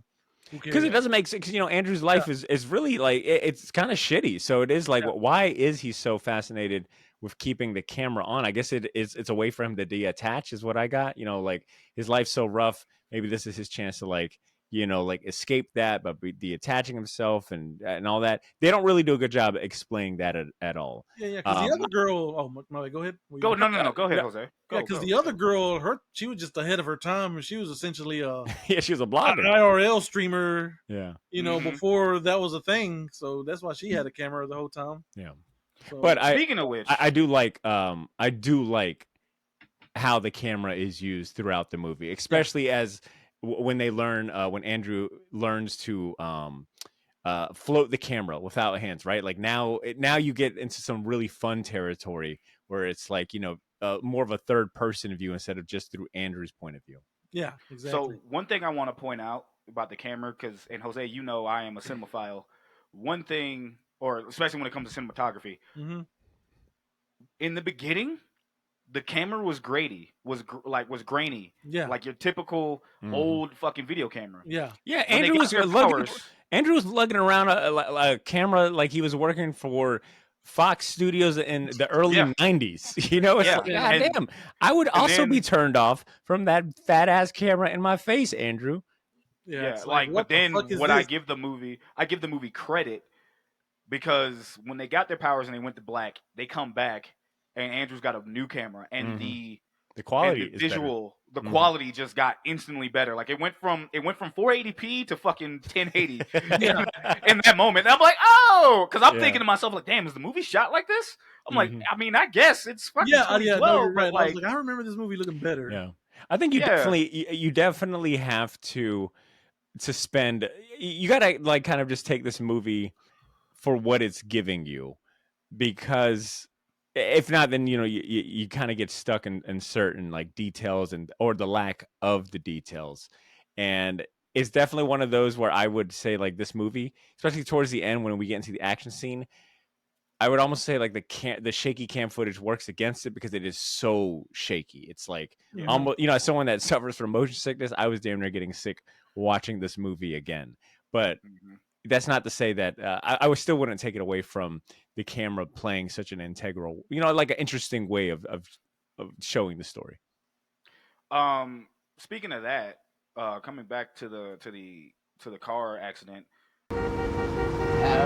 Whoa, whoa, whoa, whoa! Andrew! Oh, shit! What the hell did you just do? Man, stop the car. Stop. This is when I realized that. We already kind of knew Andrew kind of had like a really fucked up life, but like this is when I realized he's starting to realize how strong he is when he pushed that car and had little to no fucking remorse, like none. He was just like, "Well, I'm sorry, my bad. Like, it was an That's accident." that's what I'm saying. But you fucking see like Steve But was being he the not trying to fucking lift it out the water though? who Steve or No, Andrew. No, I don't think they Oh, okay. really understood like the Yeah, the strength. I mean, to your point, like Andrew didn't know how strong he really Mhm. was, and I don't think they knew to think about like lifting the car out of the lake with their powers. And I think once Yeah. again, and I think it goes to like that grounded nature of the movie where it's like, yeah, they've got to like have time with it. They're not going to instantly know all of the answers. But Shaggy, to your point, if you watch just a lot of Andrew's actions and reactions in this movie, he does have all the classic makings of like I think maybe sociopath would be like too strong of a word, but he Hmm. definitely has the signs of like, I think we said like, kind of school shooter Hmm. vibes, but he definitely becomes very Yeah. disattached from Yeah. everyone in this. And the only thing that was kind of his like I ain't gonna say his saving grace was like he was asking Matt like, "Hey man, are you still mad at me for that?" Like Yeah, he he's a genuinely very cared. Go yeah, ahead. Andrew is a very uncertain. Like he lacks confidence big time, because of like his Hmm. abusive father and like his upbringing, all of that. So it is like, he's always constantly seeking validation. And Shaggy, to your point, like even with his relationship with like his cousin, it's, he's vying for attention and that approval. Oh, dude, you just nailed it because there was that part to where he's like, "Hey man, do you like me?" And I kind of feel like we've at some point in our lives have asked like someone we cared about, like, am I a good person or do you like me type stuff, not in a romantic way, but like, am I a piece of shit? Is like what you're coming through, and he's kind of looking for that validation, and he's like trying to get through that. And speaking of that validation, going to that other paragraph, Andrew, I want to say if they got to visit, if Andrew, Steve, and Matt were able to go to Tibet, I think Andrew would have probably been in a better place mentally because he yeah, just wanted to be somewhere place peaceful, but they didn't get to do that. Um, but going to that, this is why I think Steve was the glue that kind of kept both of those things together because Steve was like, "Hey man, you should be in the talent show with me." And he's like, "What? No, I'm shy." He's like, "I'm not talented." He's like, "Brother, you're talented. Yeah. You're talented." You're right. And that's when they started to realize to use their powers and to wow everyone and that type of shit. Because if you're a teenager in high school around that Come on, time man. The too, talent show is the dude, biggest thing. yeah, and you nail it out of the fucking park. Oh my god, Come on, man. they just Yeah, lobbing walking the around box like a at you at king. that point. Boy, Whoa, Shaggy, Jesus Christ! It's hey, like hey, high man, school students. hey, brother, they in that realm. Come No, on, son. I know what you mean. Horny as hell in high school. I know what you mean. Yeah, if you could impress everyone at the talent show, I mean, yeah, you could walk around like a king in high school.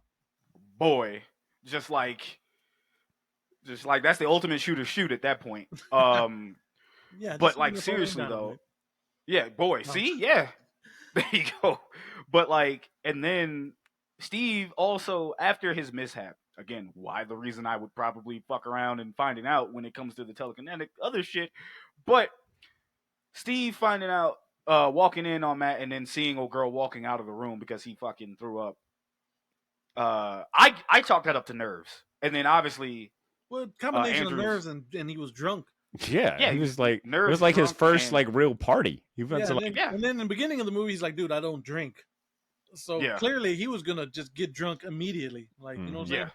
I will say He's like, I yeah, this is I do go think ahead. that turn was I do think that is one thing I watching this like how quickly Andrew turns, that being like the inciting incident. You know, he gets too drunk, he throws up on a girl that he's supposed to have sex with, and then Steve is trying to make light of the situation, make him feel Mhm. good, and like, hey, it's not a big deal, but just how personal and how Andrew internalizes that event, and it leads to basically his downfall. Yeah. It Oh, just Yep. completely turns him into a villain. I do think it's such a weird incident to be the catalyst of him becoming yeah, basically of evil. It's like, well, I mean, it's so like us talking about it's like, oh yeah, it's completely understandable. You drank too much, you were nervous as hell, you've never done anything like this. Like, it makes so much sense, but I think it speaks a lot to Andrew and his mental instability. Like, Mhm. he just does not, he cannot accept this for for what it is. Yeah, he's like super fucking embarrassed. Like, I'm gonna be real. If something happened to like if we were at a party and something like that happened to us, oh, we're clowning, but Yeah. we're literally sitting there 100%. thinking Yeah. that, hey, you're like, bro, you good? You good? All right. I mean, Yeah, I'm gonna. I'm not gonna drop pull a lightning a lightning bolt from the sky to fry one of you guys Yeah. for No, sure. We man. laugh it off. We laugh that shit off Yeah, and be but like that, like but like we're that. clowning. Like if anyone out there makes fun of you, I Yeah, I'm pulling got a you. lightning Oh yeah, bolt on we him for jumping. sure. Yeah. Yeah, But jumping them. That's mhm. it's jujitsu. It's Kaizen jumping, jump Kaizen in this Some bitch. Kaizen season, Um, baby. Yeah. but like, I get that being like that's strike to me. That's strike two. The first one being the car, the second one being that because he had such a high, probably the highest he's ever gotten outside of those powers, and then somebody kicks it from under him, and he's like Yeah. fucking, he's cooked. He's like And mentally, that's a big ass L to be taking. Hmm. And I think this Uh, is where this movie probably could have benefited from maybe like an additional 10 or 15 more minutes to really dive into like to make a smoother transition to Andrew becoming full on crazy and villainous. Because I just thought that incident was just, it wasn't that big a deal, but it no. just carries the movie so much afterward. Now, granted, you could always look back at the movie and say, all right, there's like, there's this piece, his background, this incident, and this and that. But I just felt like that was supposed to symbolize this turn, and it just wasn't such a big deal. I think 10 more minutes to really like see what was going on in Andrew's head would have helped it out. But Yeah. All right, Jose, go ahead, man. all right. Richard confronts Andrew after finding his camera and seeing the footage, believing that Andrew spent all his money on what he and his two friends did, and that was supposed to be for school and Karen's medication. In the ensuing argument, Richard attacks Andrew, who violently retaliates by using his powers against him before fleeing the house.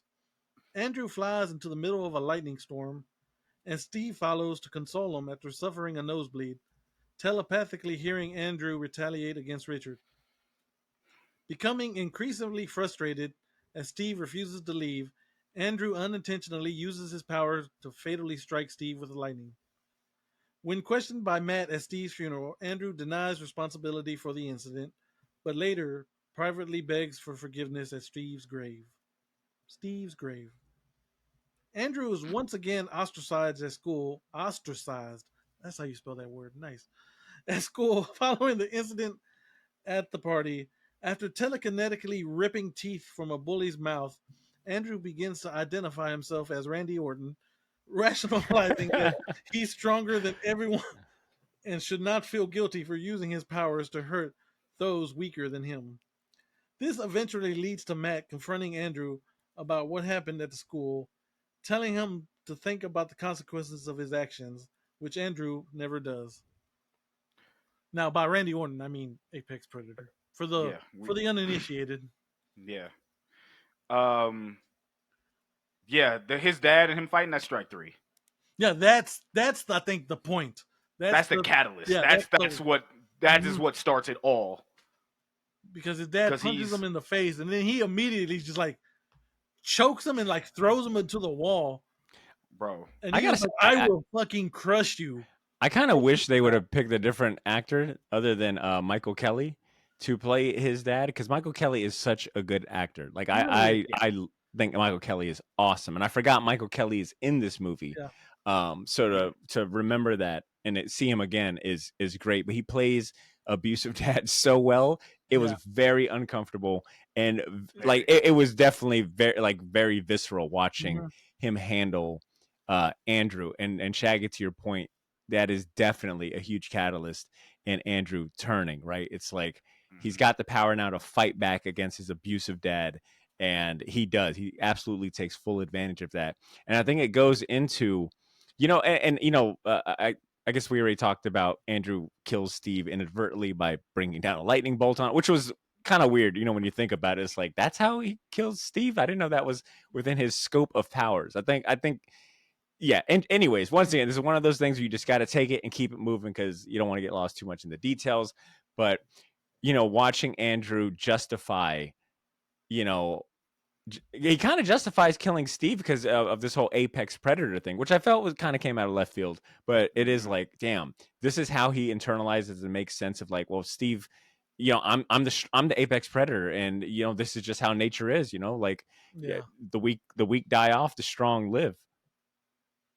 No, absolutely. And then because this is like, because it's weird. It does come out of nowhere, but this is exactly how like an incel would think of himself. Like if he would have a power like that, it's like, of course I'm better than him. Like, why are they laughing at me? He would. All he was missing was a fucking Japanese Komodo thing and a goddamn samurai sword. Yeah. I'm surprised Andrew did not once do a Naruto run. That was the only thing, bro. Through the hallways. If my man's would have sat down in that, what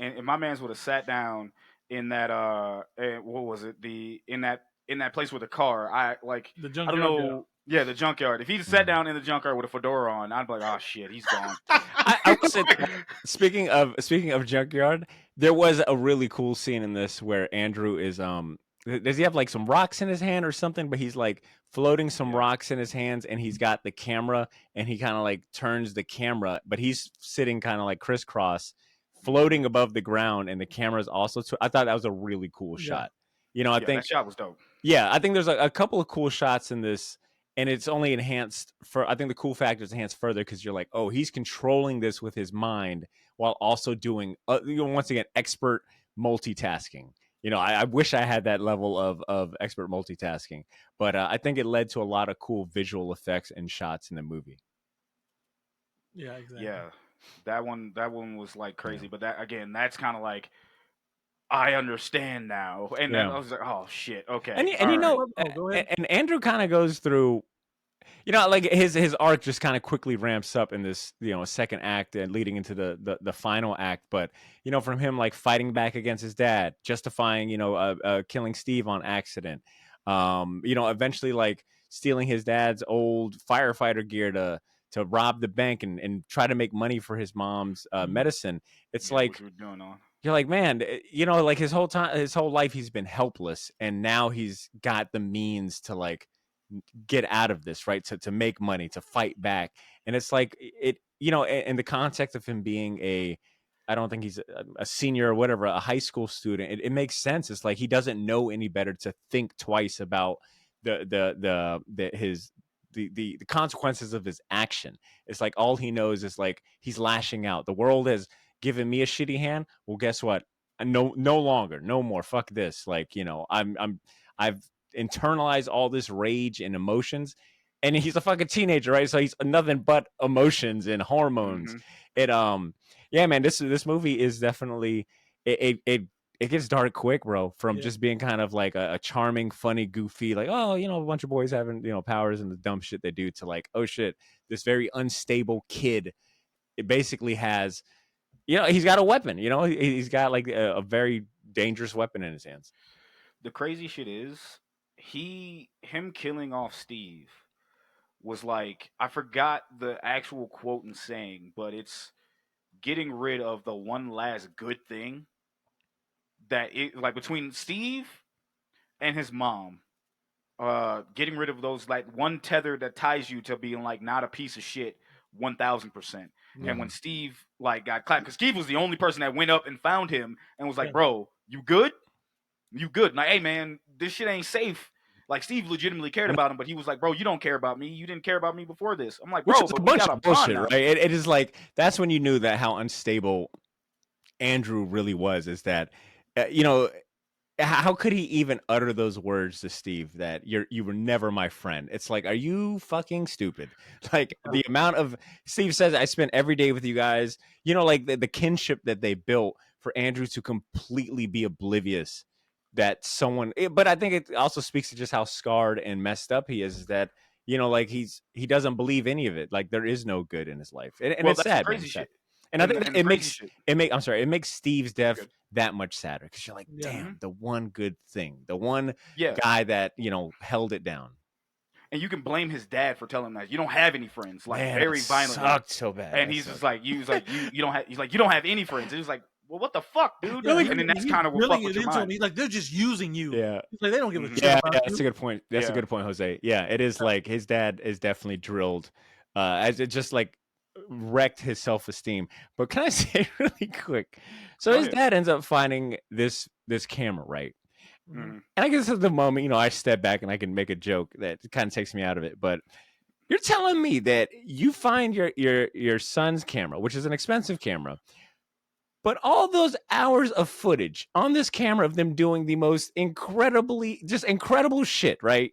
Like, you're telling me that you probably saw the footage of them flying through the air, floating, moving shit with their mind, and the only thing you can say to him is like, are you holding out on your mom? You got a $500 all you're concerned about is the value of the camera. You ain't gonna bring up one time all the crazy shit that's on said footage. All you've got to say is like, yo, you're still a loser, right? That's what he tells Andrews. Like, you know what I saw?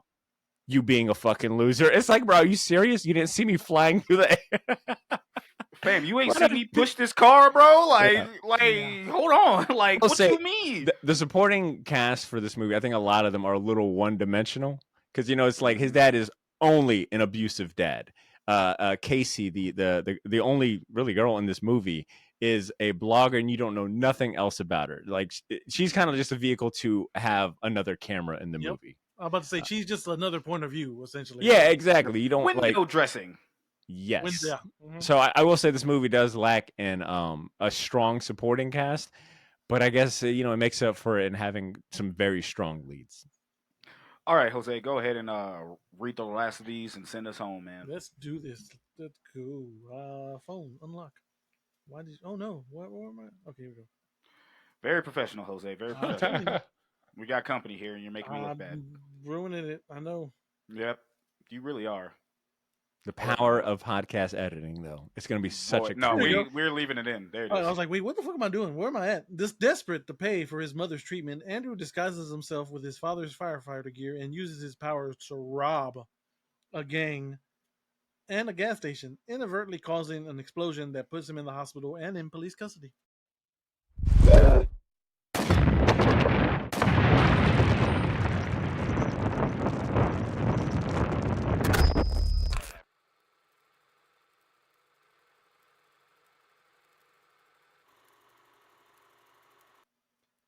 At his bedside, a distraught Richard informs him that his mother Karen has died after Richard spent the day searching for him. Blaming Andrew for Karen's death, Richard forces Andrew to apologize, preparing to strike him if all else fails. But Andrew, having reached his breaking point, abruptly awakens and violently blows out the wall of the room. Matt suffers a severe nosebleed, telepathically hearing Andrew in trouble. After seeing a news alert about a mysterious explosion at a hospital downtown, Matt and Casey rush to the hospital only to discover Andrew unleashing his rage all over the downtown. Blind to the fact that he's harming innocent citizens, Matt eventually catches Matt even catches an injured Richard who Andrew dropped in a vengeful attempt to kill him. In a fierce confrontation, Matt attempts to reason with Andrew at the Space Needle, only for it to become an all-out battle against each other, crashing through buildings, throwing vehicles, all while police surround them. Realizing that Andrew is beyond help, Matt reluctantly impales him with a spear from a nearby statue.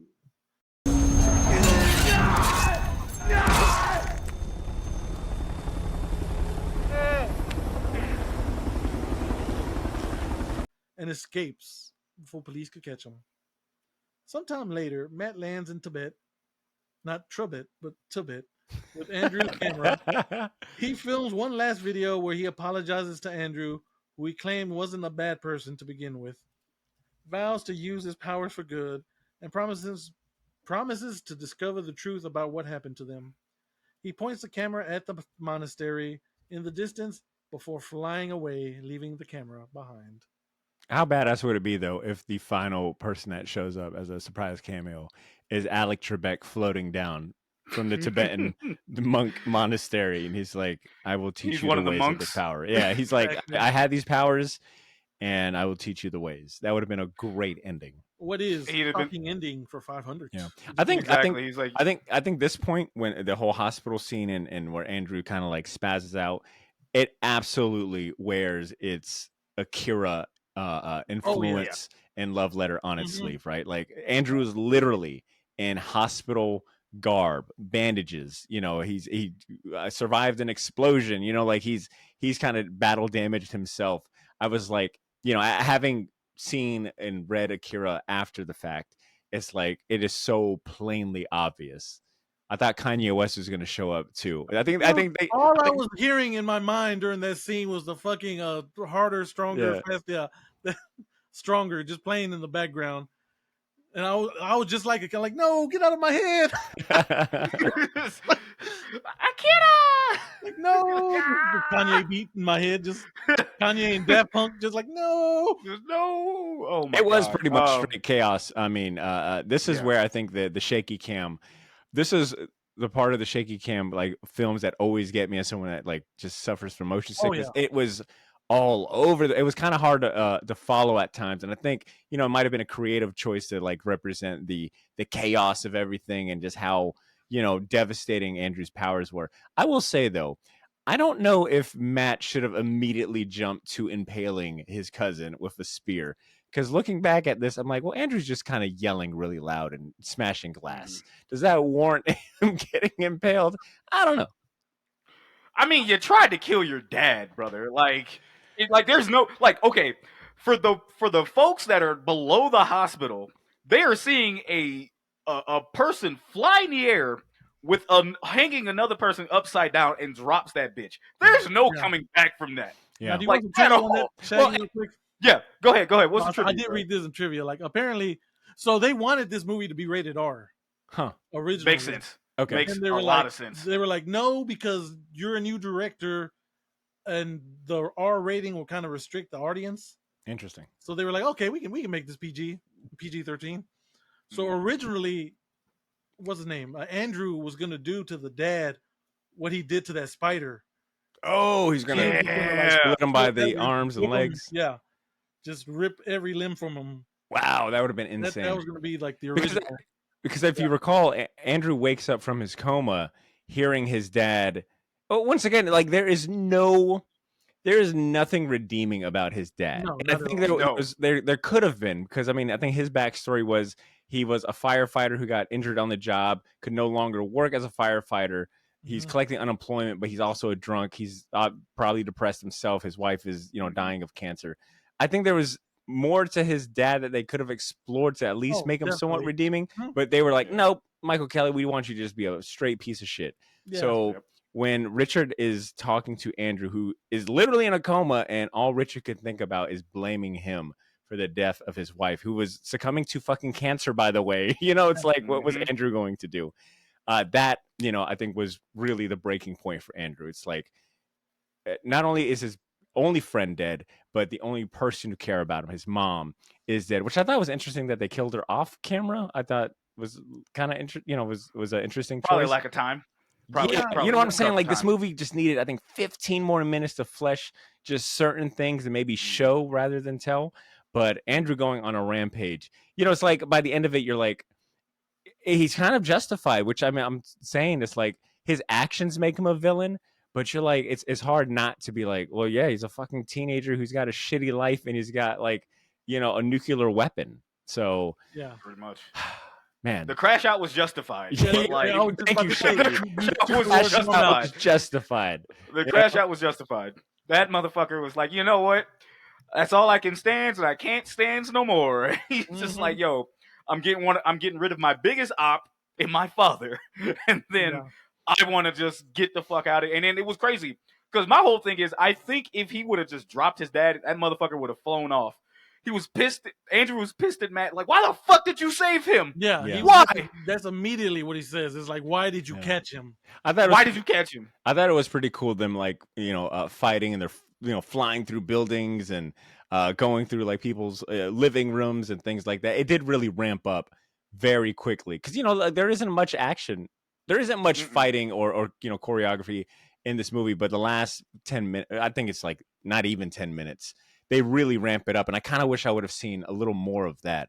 Like maybe if they had kept Steve alive a little longer, to see all three of them kind of fight. Like kind of have like I don't know, a spar or a fight would have been really cool. Man, the Oh. copium I was smoking because I was like, yo, I mean, when I was first watching, it's like, Steve's gonna come back right here to save. Oh, the that'd day. be Yeah. so cool. They're Yeah. like the That'd be- power somehow can like bring you back to life or like heal Mhm. you Yeah. slowly.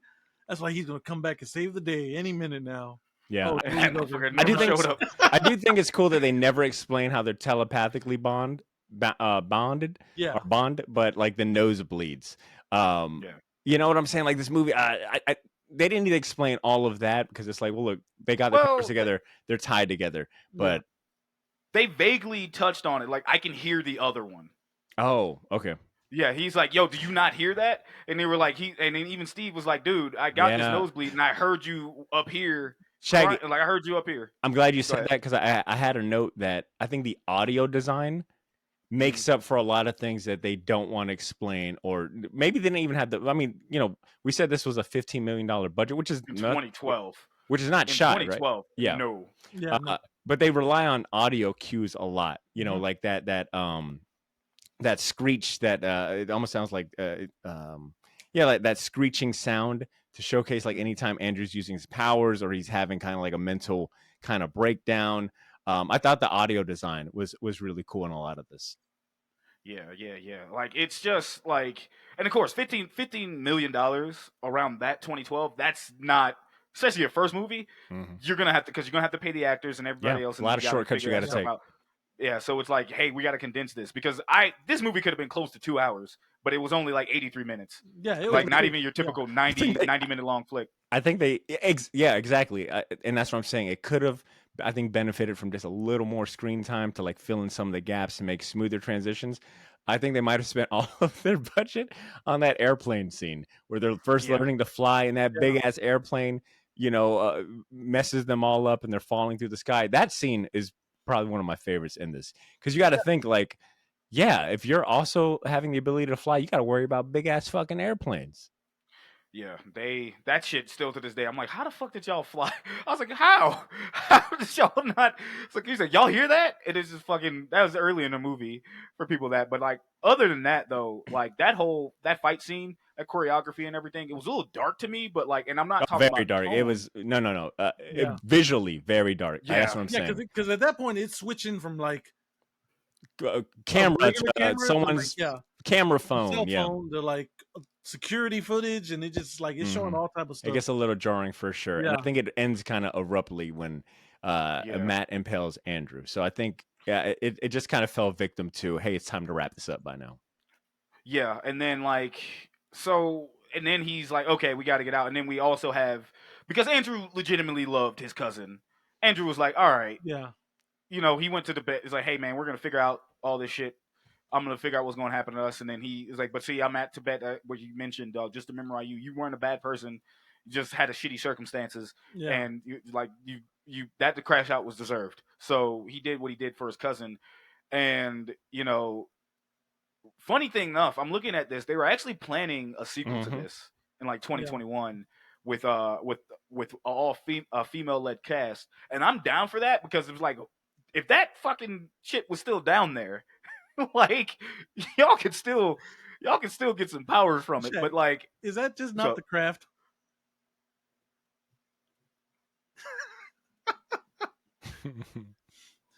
I mean, I was thinking like an all-female cast. Is that not the craft? Wait, okay, that might be is the the craft, crafts like a similar thing where it's like a bunch It's of about witches though. bruh. oh, okay, It's got it. just yeah. Yeah, It's instead of superpowers, it's just witches. Oh yeah, my god, I completely forgot about this movie. yeah, exactly. Oh Thank you, my Jose. god. Because there's Oh my even god. one kind of crazy one that crashes out at the end. I was like, is it not? Yep. Yep. Fucking high All right, schoolers, man, teenagers, all them bruh, goddamn bruh, hormones. So if the crow is bruh. That was RoboCop or that was Goss, the main villain of this movie is shitty fathers, Hormones. yeah, our yeah, terrible healthcare system and hormones. Yep. terrible, All terrible. right, we're gonna wrap this up, folks. That has been Chronicle. We definitely enjoyed that. But we here at Cinema Villains not only like to rate and review the movie, we also like to rate and review the villain of said movie. And we judge them by three categories. And those categories are the motive, The motive, Mhm. the drip, the Mm, drip. and the threat level. okay. Threat level. Hey, yo, check it out, We motherfucker. Tupac, the ultimate threat. This the ultimate threat. Ultimate drug Um god. Barter, you're the first person to go around because Okay. guests go first here on the show. Okay. We All right. do a number from 1 being the lowest, high being the Mhm. 5 being the highest. Okay. Okay. For motivation, what are we All giving right. Andrew? I'm gonna give him. I think 3 is being generous. I think 3 because his motive was basically kind of getting back at everything that hurt him. His dad, the system, the world at large, bullies and things like that. He didn't really have any motive other than like retaliation. He wasn't trying to conquer the world or get rich or anything. So his motivation was a little weak. So I'm giving him a 3 being generous. I think Okay. the next category is what drip. Yeah, hold on. Jose, what are you giving Oh, in my bad. motivation? no, you good. You good? Yeah, I'm at a 3.5 because, like, I said, at the first he was like, "Hey, man, I'm just here to have a fun time with my friends," and then like that switch happens. He's like, "No, I don't got no friends. I am an apex predator. Like I'm better than everyone." voices in He hears voices. They talk to him. They understand. They talk to him, Shaq. And that's a factor we didn't. That's something we didn't factor in. Is that did you guys get the feeling that these powers were also maybe like in amplifying Andrew's own kind of dark tendencies and thoughts? Because I think he says something in the movies like, "Hey, I hear." I think he says something like, "I hear voices" or something speaking to me. And especially like when he goes back to the site where they got their powers, there's that weird scene where he's just kind of like standing over it. I'm like, Yeah, why because don't he's you like, just I pull can that feel shit up? it down there. Yeah. So Like I it's talking wonder. to him. Yeah. So I think we got to factor that in too. Is that some of this maybe was pushed to the edge because of the alien nature of the powers. Probably driving him crazy, but it didn't do that with the other two. That's the only reason why I don't Mm, bring that up. Is that's because fair. like the other That's two were fair. completely fine, and I'm like, yeah, and the shit's not gonna know like, hey, this motherfucker's getting bullied. It's not gonna It's know true. that. Yeah, You But I know what I'm wonder saying? if It's it not an feeds off entity. of like I wonder if it feeds off of emotion in some way, which once again Probably they maybe. don't explain at all in this movie, and no. I guess I'm fine with that. But we're obviously just breaking it down like that. But it's definitely something I think plays a little bit of a role. Anyways, Okay, next up, the drip. wait, Shaggy, what was your score for Yeah, motivation? what was your score? I'm gonna give it a 3, bro. Like Okay. Okay. I'm right there with a 3 because it's like my man's didn't. He was like, "Yo, I'm finna clap back." Like it's just fine. Like I could have gave him a 2 because there wasn't any motivation, but like Yeah. he had the sauce to do whatever the fuck he needed to do. Mhm. So absolutely, I can say 3 is middle of the pack for me, and that's fine. But let's go on to the drip. What do we give Barter? What are you giving young Andrew for the drip, brother? I'm giving him a -1. All right. I mean, the clothes is looking, but I mean, look at you. This is why you can't. I'm sorry. I'm messing with him. Now I sound like a fucking bully. Nah. No, but I mean, Say that. you Say know what I'm that. Say saying? that. Say Like, that. he was not drippy at all. Now, granted, when Steve lets him borrow his suit for the magic show and he's looking fresh, I'm like, all right, I gave you a 4 right there. But now his drip is like a 1. You know, like he's dressed bummy. He's supposed to be like the nerdy kid in school. Completely get that. Now, if I was to factor in the drip in terms of like how he uses his powers and how creative he gets all day, that's like a strong 4. Strong 4, almost going on 5, because he can do things. He quickly advanced with the telekinesis and the powers. You know, he's doing things that Steve is jealous of, that Matt could never dream of. Like he quickly kind of wears the powers really well. So, but in terms of the literal word of drip, nah, man, much to be desired. Get the bummy ass, gray, depressing ass sweater out of here, bro. Bro, yeah, he wore that shit like a cartoon character. No, it every definitely day. smells like So corn I chips. was It like, smells like corn boy, chips. I know it does. boy, hey man, Jose, what are you giving him? That's a 1. Cause then the only reason it's a 1, like you said, because he was dressed nice. Because Steve dressed him nice. Come on. Dressed him nice. He was And like, and he this grew is up on the his thanks suit. I get. This is the thanks I let you borrow my nice suit, give you some drip You points. fucking kill him. I damn near got you. I damn near got you to the finish line of getting laid for the first time, and you want to throw a lightning bolt at me. I didn't even know Bro. that was in our powers, by the way, you asshole. Thanks for keeping that a secret. Exactly. Hey, okay, quick science question. Would that not just do nothing? Don't you got to be grounded for lightning to fuck you up?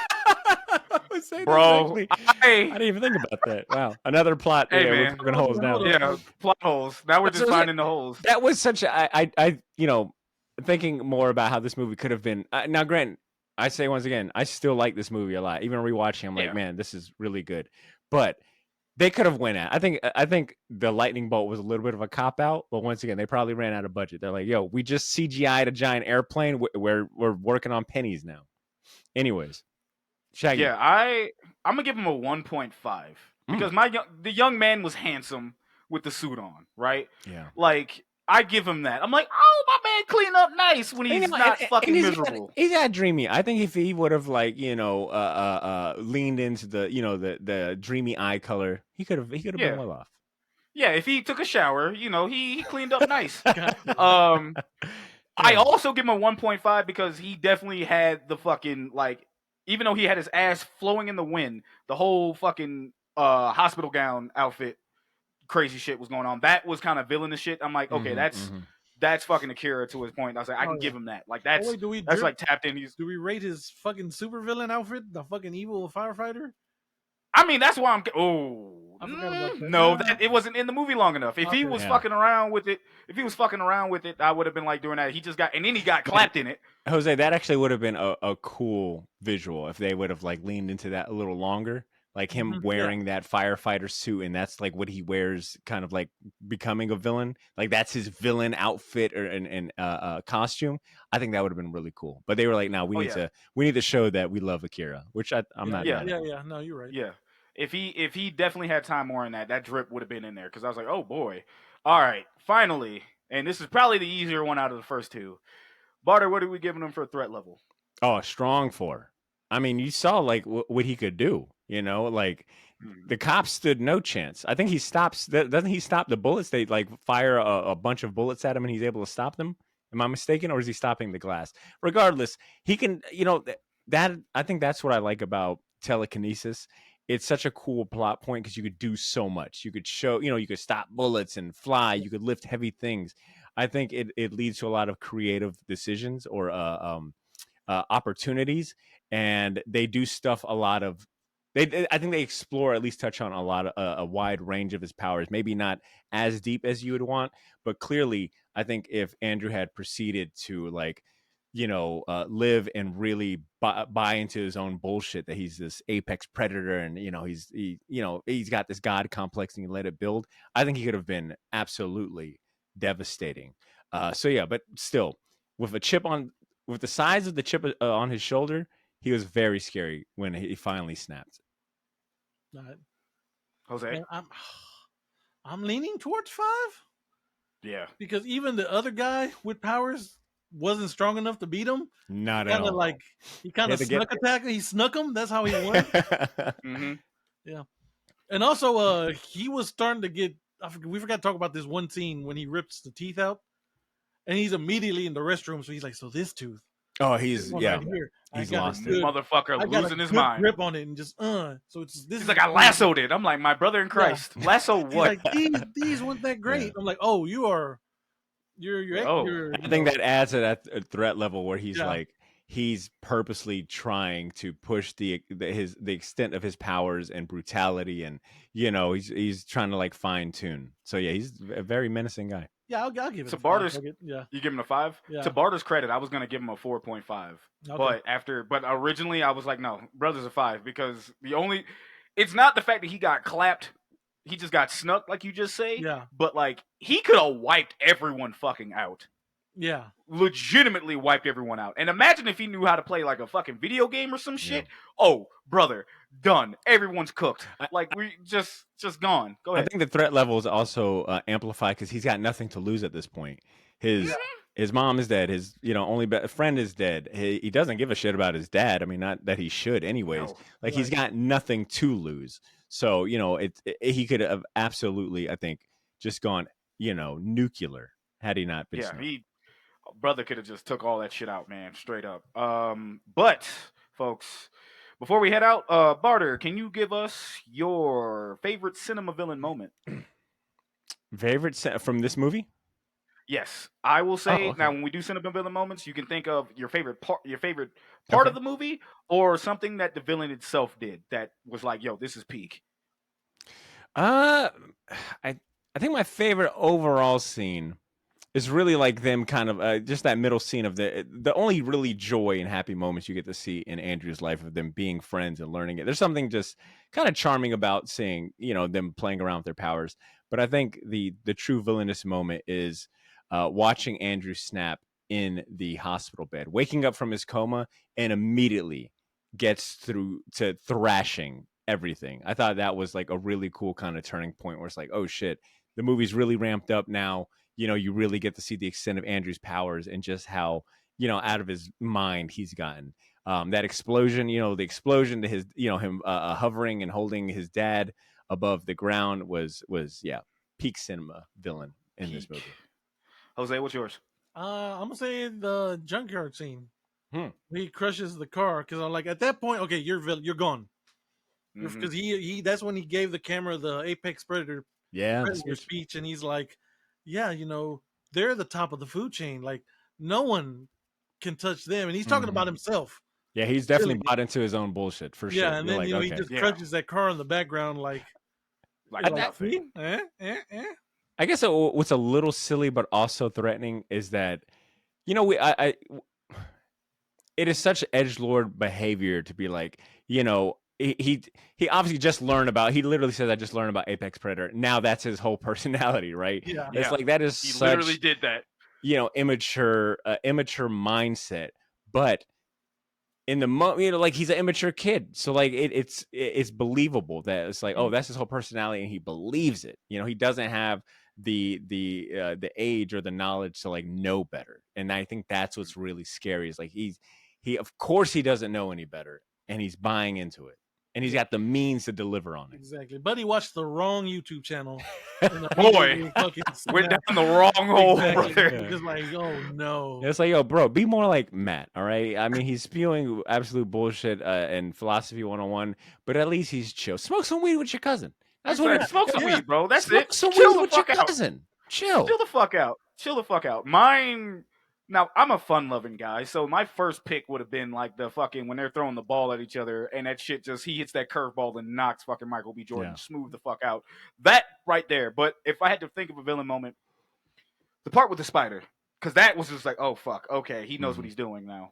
I think, and isn't that like a common characteristic with like sociopaths is that they will harm like spiders and small creatures with no remorse, like just detach themselves from any emotion. Yeah. Yeah, it's like fuck. It was chilling because he's like looking at it, and then knowing what we know now, if he would have did that to his dad, Yeah. 10 out of 10. Yeah, that would Fucking have been crazy. A. Just the visual alone, Jose, is pretty crazy. I don't know where you found it, but that's a pretty cool. Yeah, it was on the trivia. I think it was under spoilers, but yeah, it was Okay. under the trivia section. Like, Gotcha. All right. We're gonna go ahead and get out of here, Barter. If you would be ever so kind to go ahead and plug your stuff for the audience that stuck around for this. All right, look, before I even get into my shameless plugs, I want to say it is a huge honor to be chilling with the cinema villains, man. You guys, I'm very proud of you guys. I mean, full, just being genuine. 124, I guess maybe 25 episodes now is no joke. As someone that talks and helps like podcasters, new and old and newbies and all of that, for anyone to, I think the stat, a very depressing stat, is that most new podcasters don't get past episode 3, much less episode 1. So for you guys to be going 100 plus strong for the last 5 years is super impressive. So Jose, Shaggy, I applaud you guys, and say like you guys have a solid show, and I think the premise is cool. So thank you for inviting me on.